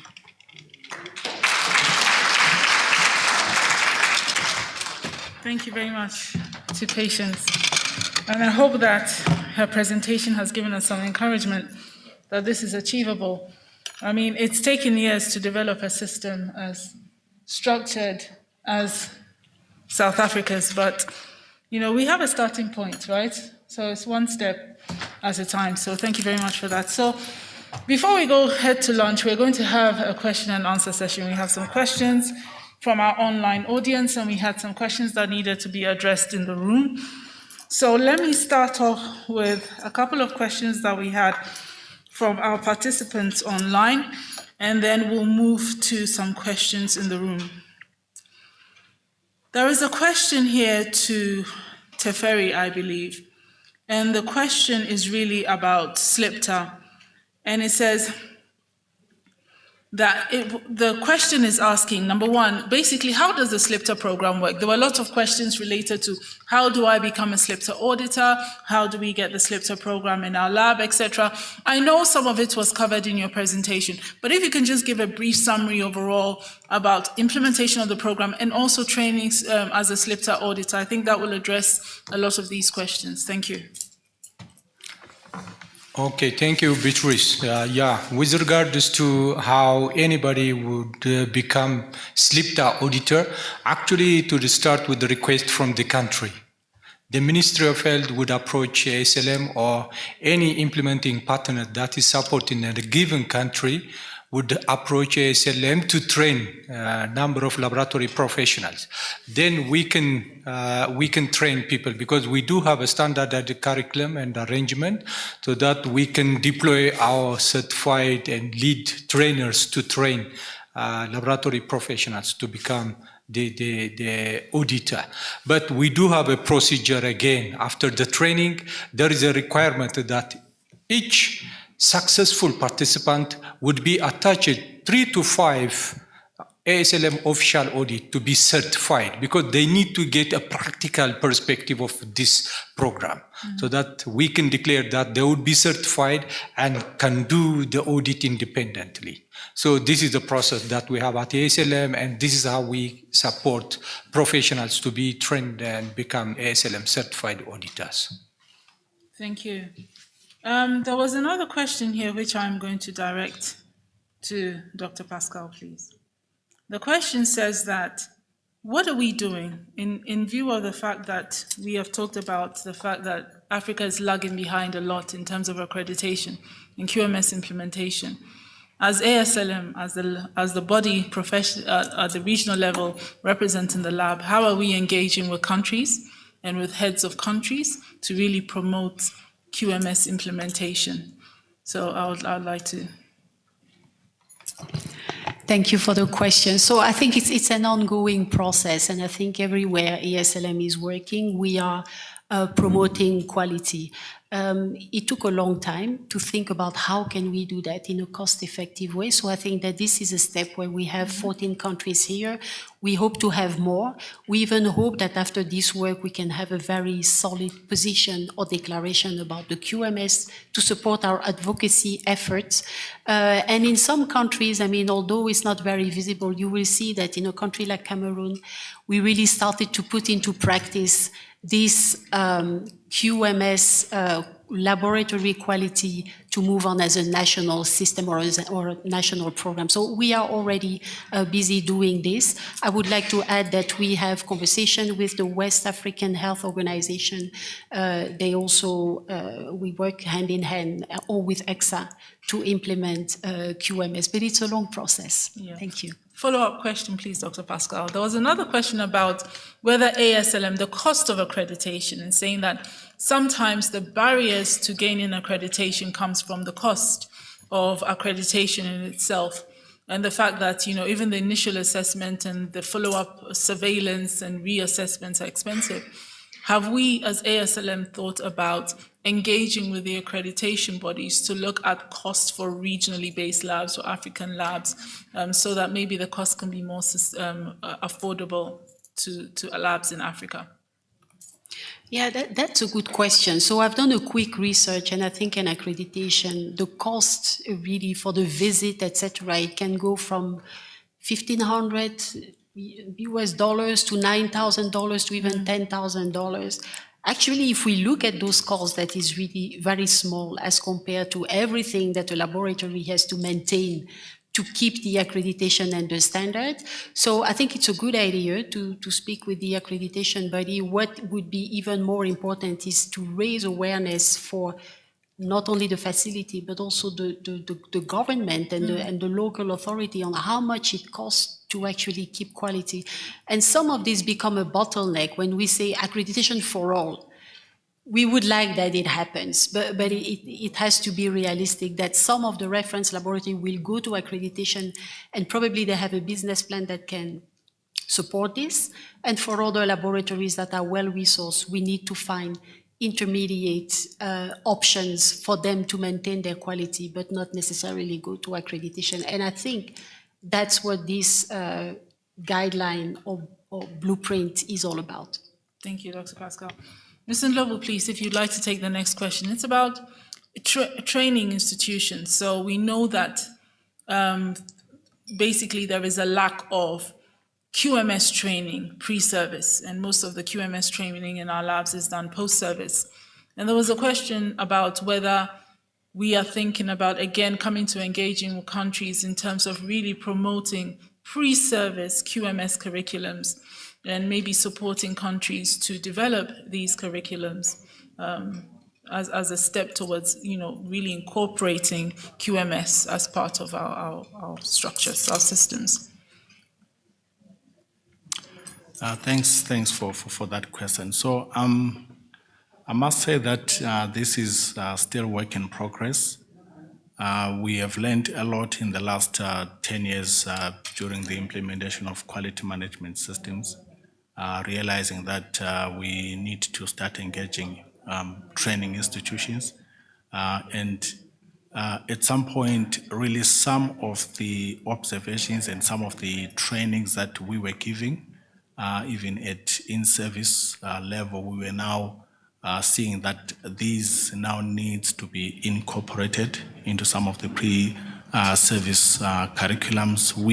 We have attempted in some universities, but I think this is a conversation that should be ongoing and really bring the universities on board so that the cadres of people that are qualifying are really up to date on these QMS developments. Thank you. There was a question, which is it's a dicey question, but to ask, and I'm going to send that to Linda, please, as a neutral person. Linda chaired. There was a question that says, or it was a statement that says, do countries need to have a directorate of lab? And it was in capital letters. So the person was serious about that question. And it says, it was more of a question to say, to do this, do we need to have directorates of labs? And I think it was more of a statement as well as a question. Yeah. Well, then I make a statement as well, yes. I'll give a little bit of reasoning behind that. We've seen a lot in the past, actually, that the laboratories have been neglected. I think everybody recognizes that. One of the things is that many laboratories fall under, are located within a hospital setting, where the clinical care, and it's kind of logical, the clinical care always gets precedence over the laboratory. So what do you see happening if there's insufficient budget? Okay, let's cut the laboratories and let's actually give that to clinical care.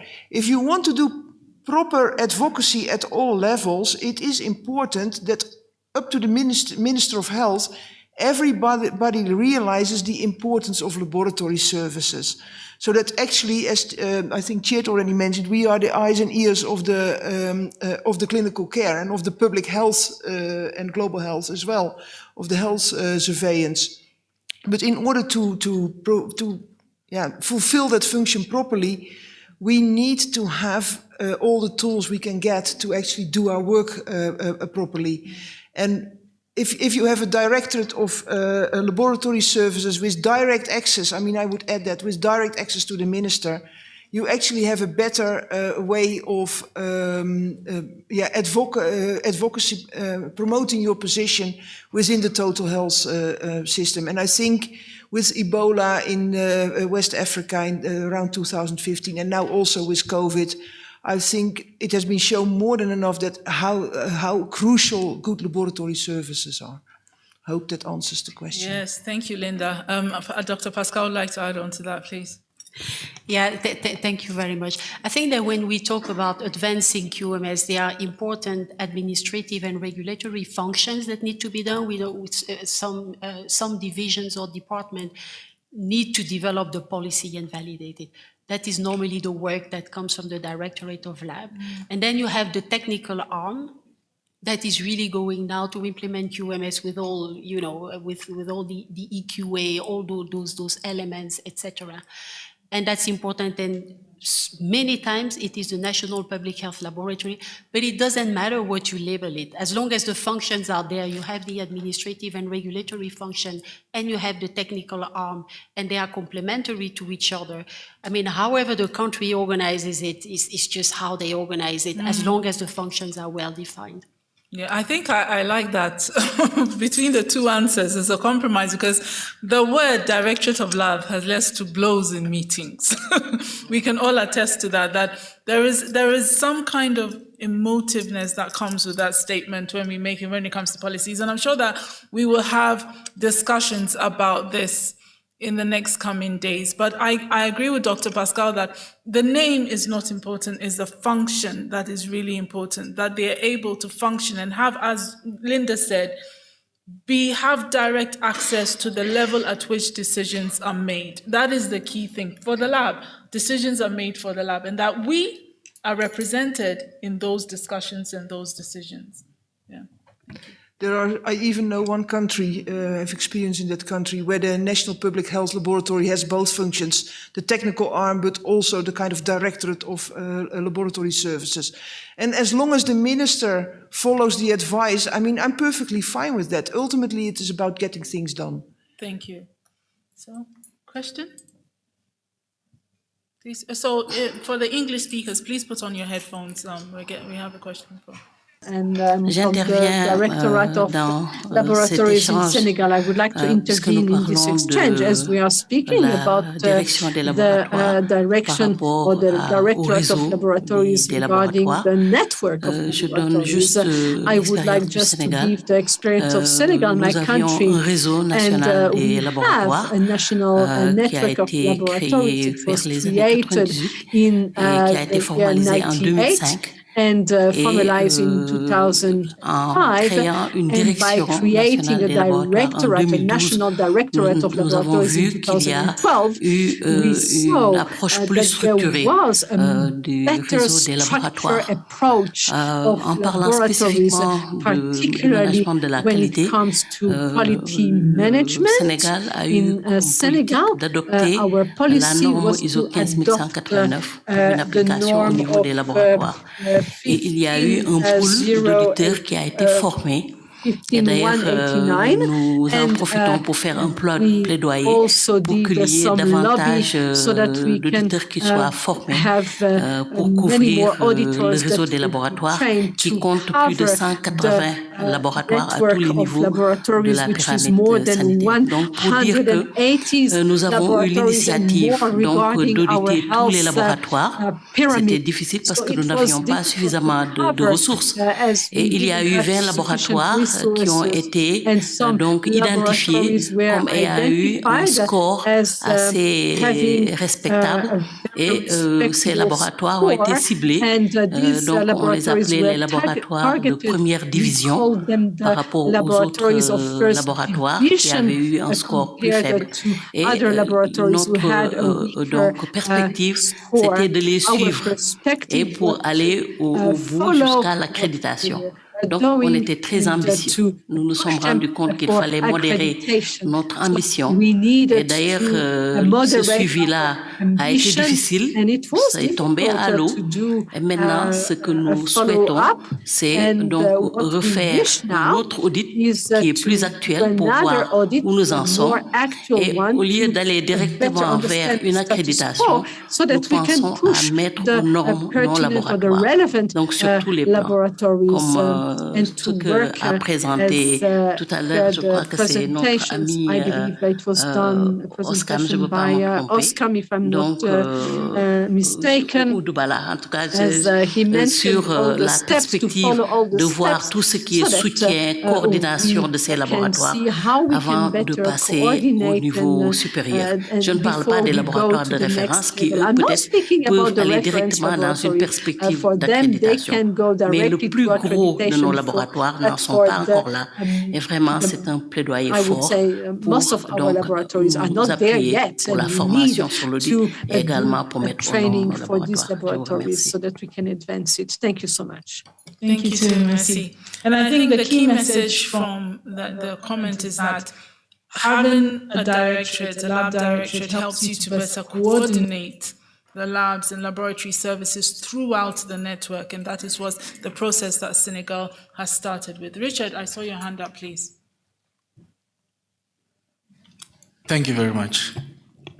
My question really has to do with enforcement. I see we have a lot of resolutions, declarations, and all that countries sign up to.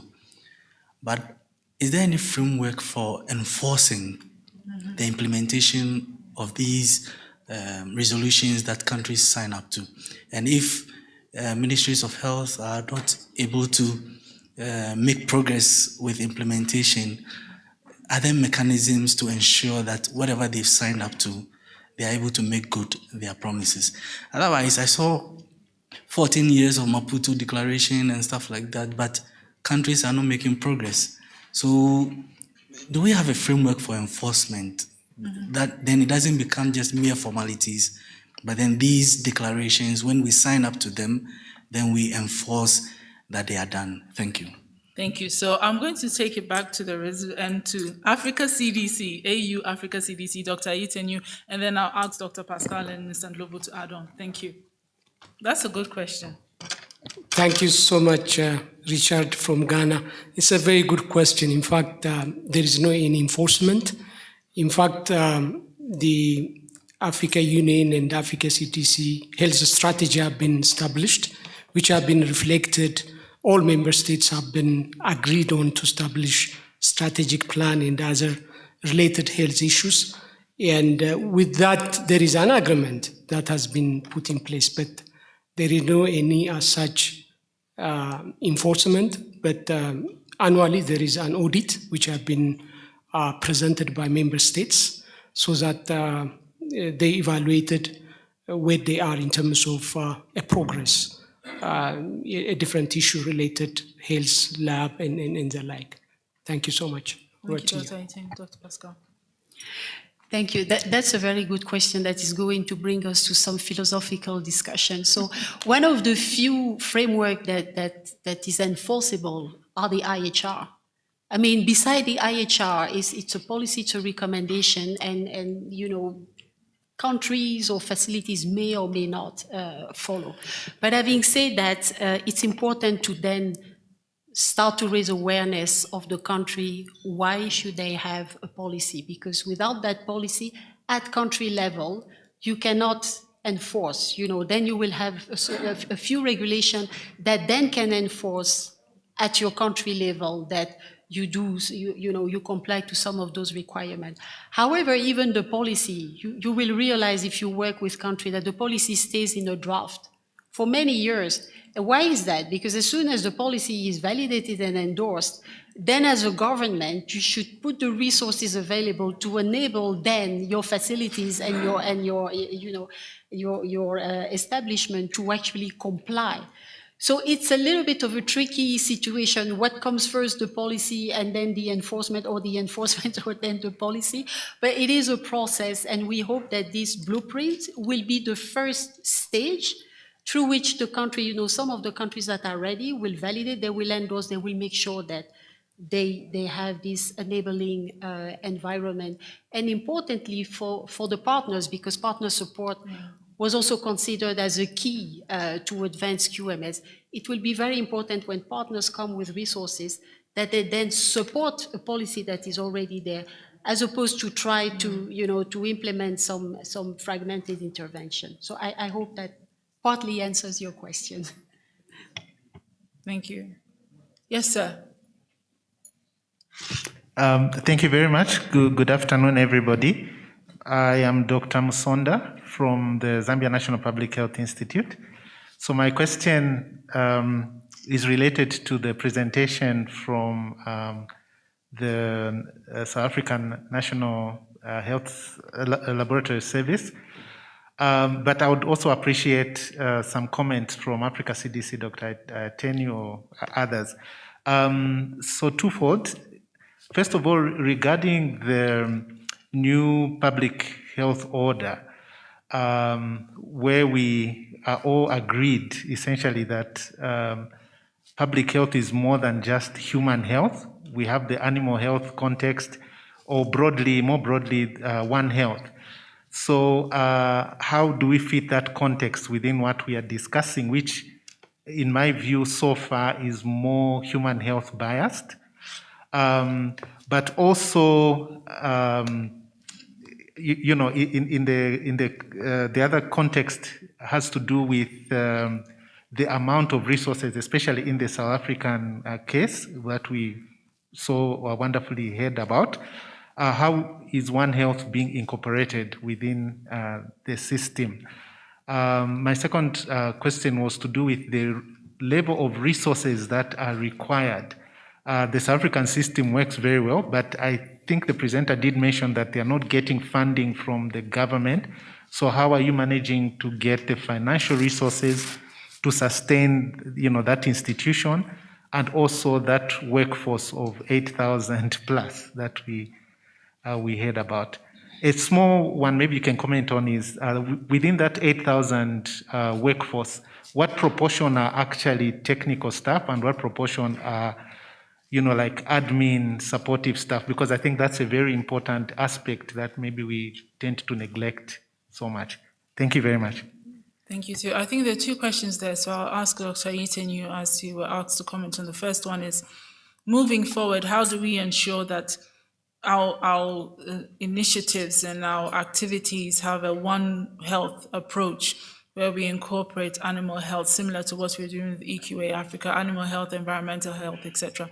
Then the next question I'll address to patients. Please go ahead, Dr. Itenu. Thank you very much, Dr. Musonda. It's very critical questions to highlight One Health issue.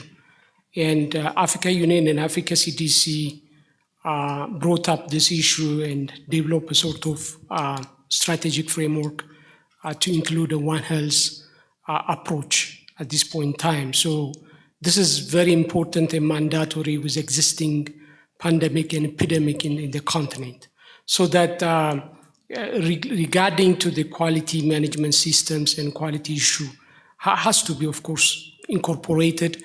Along the side, we have a different regional partners through NEPAD and WHO have been also participated in that line, Global Fund and WAHO. And these are important partners who are going to be leading and supporting the African member states. So we support that.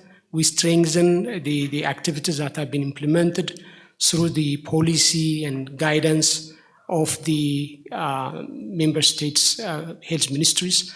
And with that, we are having followed the strategy plan that has been also, included the One Health in the system. So we are not alone simply just to support the human health, but also animal health is very essential because many of diseases come up from zoonotic, so that that issue have been covered through surveillance and disease emergency unit and other public health institutes has to be addressing this issue properly. Thank you, Dr. Itenu. Okay. So just let me ask patients to address the second question, and then we're going to go to lunch. We have one more presentation after the lunch break, and then we can field some more questions after that. So patients, the question was resources. How do you manage your resources if you're not directly funded by the MOH? And of that proportion of 8,000 staff you mentioned, how many are technical? What proportion is technical and managerial or other positions? Thank you. Thanks very much for the question. What happens is that, as I indicated, there are service level agreements then that are signed between provinces and the National Health Laboratory Management in that level. However, even though the agreements are signed, pricing is decided at national level. So from the Ministry of Health, Then and Treasury, there are agreements on the tests. Majority of the tests are fully costed, and as a result, we know exactly whether we're running at a loss or the price is lower. There are many tests where upfront we know that for instance, viral load would be more expensive compared to what we are charging the public health sector. So that then happens at different stages. So much as prices are agreed at national level, the agreements are at provincial level because that's where the money is coming from. Tests are then run. The request will then come. There are gatekeeping systems that are there that may prevent any practitioner to ask questions or request as they want. However, tests come to the NHLS, and any test that came, we then have to conduct. We then send a bill to the different provinces or hospitals or whatever directors at that level. They then respond, but in order to ensure and encourage some of them to pay timelessly or at least within agreed turnaround times, within the finance department, there's a department of debt collectors or something like that, where they will then follow the people and ensure that money then does come in. However, it's always a challenge then to balance what needs to come. My understanding is that what happens is that top management will ensure that there's always enough money to cover salaries, and there's money to cover then the basics running of the tests. As a result, what I couldn't show because of time is that the system that Linda was saying, we also implement where not all tests are run everywhere. Some of them are centralized, and those are some of the reasons for efficiencies. So as provinces then do pay or hospitals do pay, I think that majority of the managers at business that are running the lab spend most of the time convincing that the people must then pay in order to ensure that NHLS is able to run. If money is not enough, you see challenges where for CAPEX you don't get everything that you want. However, salaries are also then going to be there. And when things are challenging, there are discussions with big companies or suppliers where I think top management will then, CFO, CEO will then meet with Rosho about, as examples, I don't want to advertise in but big companies and say, can we pay you next month or after so many days, can you bear with us because we're waiting money? However, there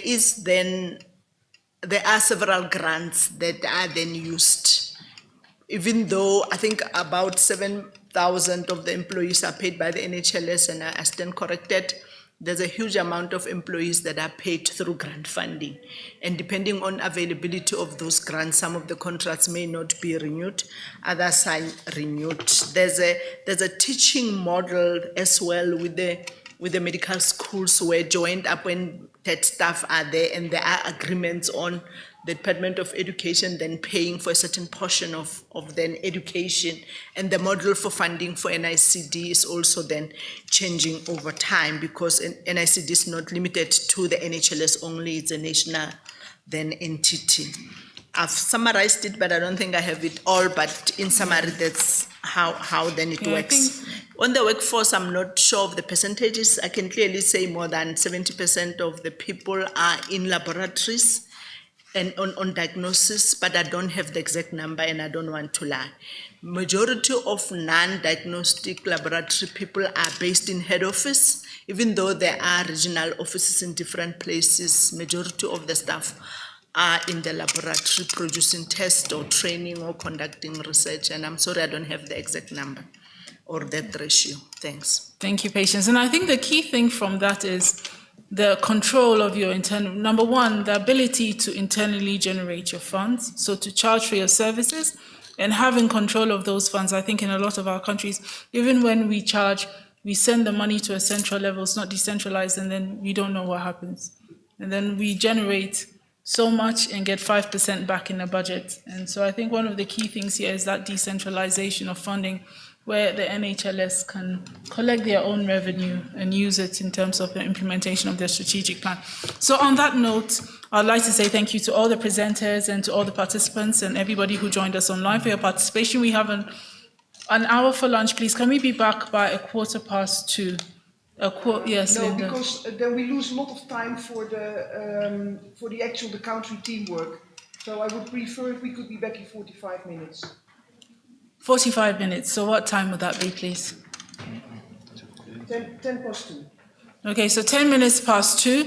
If we can be back by 10 minutes past 2 so that we can start the rest of the session. For those of our participants who are joining online, we have one more presentation which you may be interested to participate in before we go into our team sessions.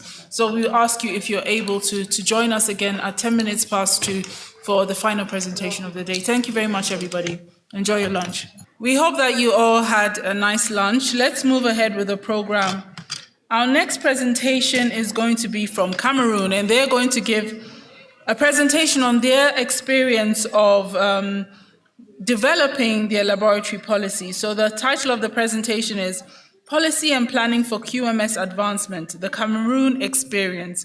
So can we invite Dr. Diallo and Dr. Mbwe? I hope I got that correct. My apologies if I didn't. Okay, to give the presentation. Thank you. De la planification, the planification, de la mise en œuvre de la politique and the qualité policy, the quality, dans l'élaboration de la politique nationale des laboratoires au Cameroun. Elaboration of the Donc, policy c'est and une planning to advance présentation QMS in qui a Cameroon. été This élaborée presentation en étroite was collaboration avec elaborated le in docteur Samba. Collaboration with Dr. Samba, of course. Il y a quelqu'un qui zappe ou c'est moi qui zappe? D'accord, merci. Well, thank you very much.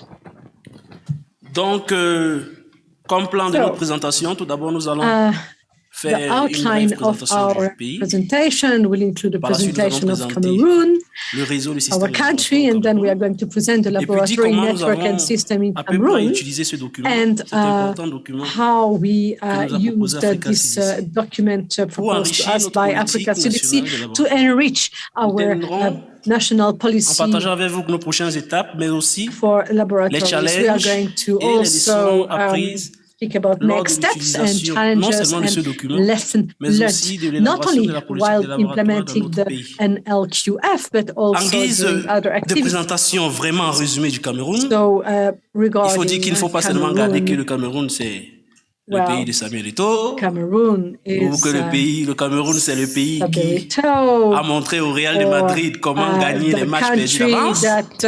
Mais il faut garder surtout que le Cameroun, c'est un pays qui se situe en Afrique centrale. C'est un pays qui parle français et anglais. Central Africa, C'est un pays qui a une superficie de 475 442 km et qui est administrativement réparti sur 10 régions et avec une population d'environ 25 millions de personnes. With a population of 25 million of people. Pour ce qui est du secteur de santé, regarding the health sector, dans notre pyramide sanitaire, our, qui va des hôpitaux de première catégorie jusqu'à au niveau périphérique, on peut quand même trouver 360 laboratoires qui ont été cartographiés dans le cadre du dernier exercice qui a été mené during the last exercise that was done in our country. Ce qui country. concerne Regarding the laboratory network now, il suit la pyramide sanitaire du Cameroun, we have the health où on a pyramid effectivement of donc, 4 Cameroon, paliers. Mais to sur la which structure, it's a line, and it has 4 tiered 5, pourquoi? Parce levels. qu'on ira You see 5, but des why? structures, des Because hôpitaux, we des move établissements qui se from trouvent au niveau des hôpitaux hospital de référence, au niveau de la structures, région, from au niveau du district, referral des établissements de santé, mais au tier niveau communautaire. to region, Les laboratoires, on les districts, regroupe en health 4 paliers. centers Pourquoi? and Parce que pour nous, community. le niveau For us, communautaire est it's directement 4, parfois because rattaché community level aux is établissements de santé. mainly linked Donc, to les health agents de santé communautaire et autres qui vont au niveau centers or périphérique establishments, pour and this utiliser is les why tests de diagnostic rapide et tout, appartiennent we do généralement à des centres de santé diagnostic auxquels tests ils sont rattachés. or assay. Donc, tous ces laboratoires, So, quel qu'en it's soit le cas au 4 Cameroun, sont répartis dans le levels secteur for us. public et dans le secteur privé. In Mais il public faut également noter private sector, qu'outre but les it laboratoires is qu'on trouve good dans le to secteur support public, laboratories il y a également in des public laboratoires sectors. You also have qu'on trouve dans les hôpitaux. Je veux dire, il y a des laboratoires in hospitals, qui sont dans le secteur privé qui n'appartiennent pas aux formations sanitaires, mais également des laboratoires publics qui n'appartiennent pas aux formations sanitaires, notamment le laboratoire national de santé publique. Mais on trouve également, notamment dans les universités, des laboratoires de recherche. Alors, tous ces systèmes, quel est le système qui est mis en place pour pouvoir soutenir ou permettre à ce que ce réseau fonctionne? does enable this system to work efficiently. So Cameroon has a laboratory system. You have a regulatory framework, laws, decrees, decisions regulating the laboratory profession. We also have a national laboratory strategic plan. And it will, as you see, expire this year in 2022. So we can update it further. And we also have various operational and guidelines documents, just as the good execution of analyze guide, the biosafety and biosecurity guide or manual, and the certification. Du personnel concerné par les points of care dans la prise en charge du VIH/SIDA.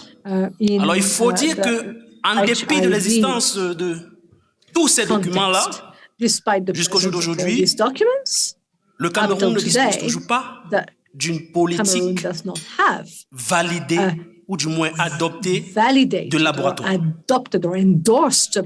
C'est donc fort de la déclaration de Maputo.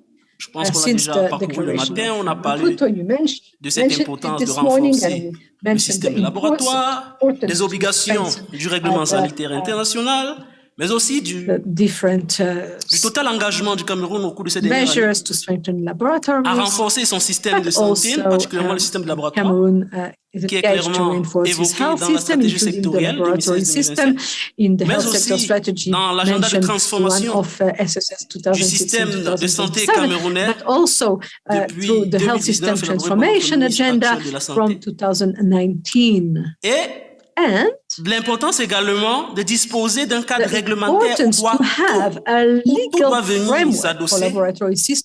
Il est important de disposer d'une politique nationale de laboratoire. Donc, c'est tous ces éléments qui nous ont obligés à vraiment accélérer le processus d'élaboration et de finalisation de ce document. Alors, quelles sont les différentes étapes que nous avons utilisées pour élaborer notre politique nationale de laboratoire? Tout d'abord, comme toute chose, il fallait d'abord faire une analyse situationnelle. Une analyse situationnelle où à partir de laquelle les données ont été collectées, les données sur le terrain par la direction de l'information et des laboratoires. Par la suite, constituer un groupe technique qui contenait en son sein des experts et des personnes bien informées du système de laboratoire au Cameroun, qui a donc permis non seulement de réviser cette analyse situationnelle qui avait été préalablement faite, et puis de réviser dans le draft qui a été fait section par section, comme on va le voir tout à l'heure. Une fois que ce travail a été fait, il y a eu une validation, un atelier de validation avec un groupe beaucoup plus élargi du draft que nous avons de notre politique nationale. Il faut dire que c'est un draft qui datait de 2013. Depuis 2013, on avait déclenché le processus. Avec le temps, ça avait un peu endormi. Depuis 2019, ça a été accéléré et l'année dernière, donc, nous avons élaboré le draft 0. Et puis, au début de cette année, mars 2022, nous avons procédé à la validation de ce draft, puis nous avons défini les prochaines étapes. Il ne reste plus donc que l'adoption et la dissémination. Alors, qu'est-ce qui s'est concrètement passé? En janvier 2022, à Douala, nous avons convoqué une réunion qui comptait donc pour la révision de ce draft 0 qui datait déjà for the review of draft 0 from 2019. And fortunately for us, this workshop came together, was held together with the publication of the establishing guidelines sur la mise en place donc d'un cadre qualité dans les laboratoires d'Afrique, dont le guide NLQF.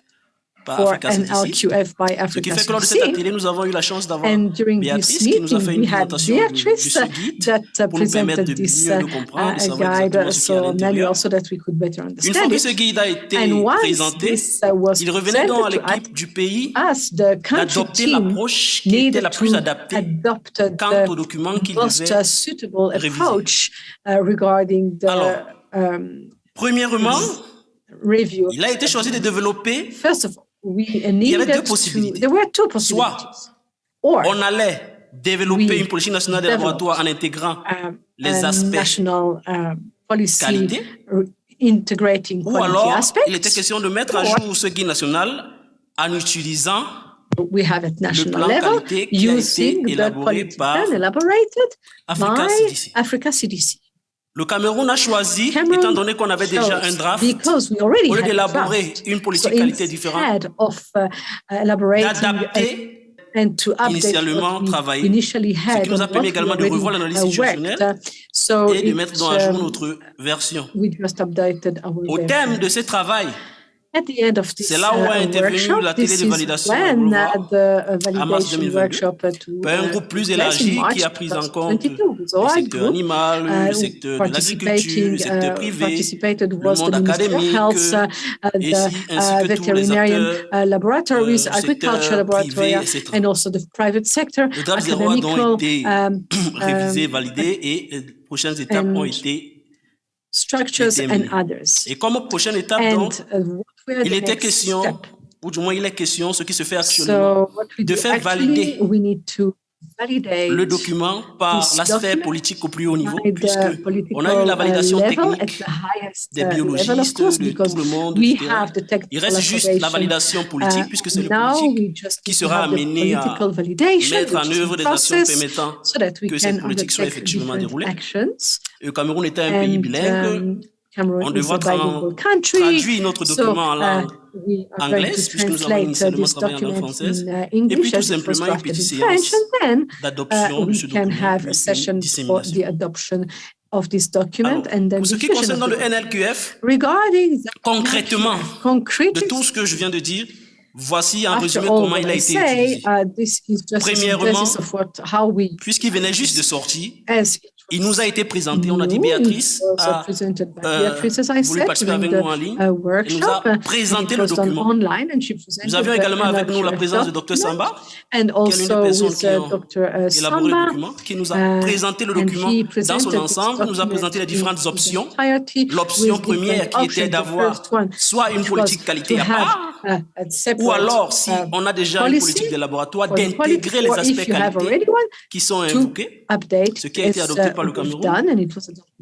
Une fois que le document a été présenté, l'une des étapes très importantes, c'est qu'il faut lire et comprendre. Parce que ça a été présenté par Béatrice, mais il est revenu à toute l'assistance de... On a pris près d'une journée de travail où, dans les travaux de groupe, il était question de lire tout le document, de voir les visions qui étaient proposées, de voir les déclarations politiques, les objectifs qui étaient proposés, ce qui a donc permis de mieux comprendre le document et donc d'harmoniser la compréhension des différentes options qu'il était question de prendre.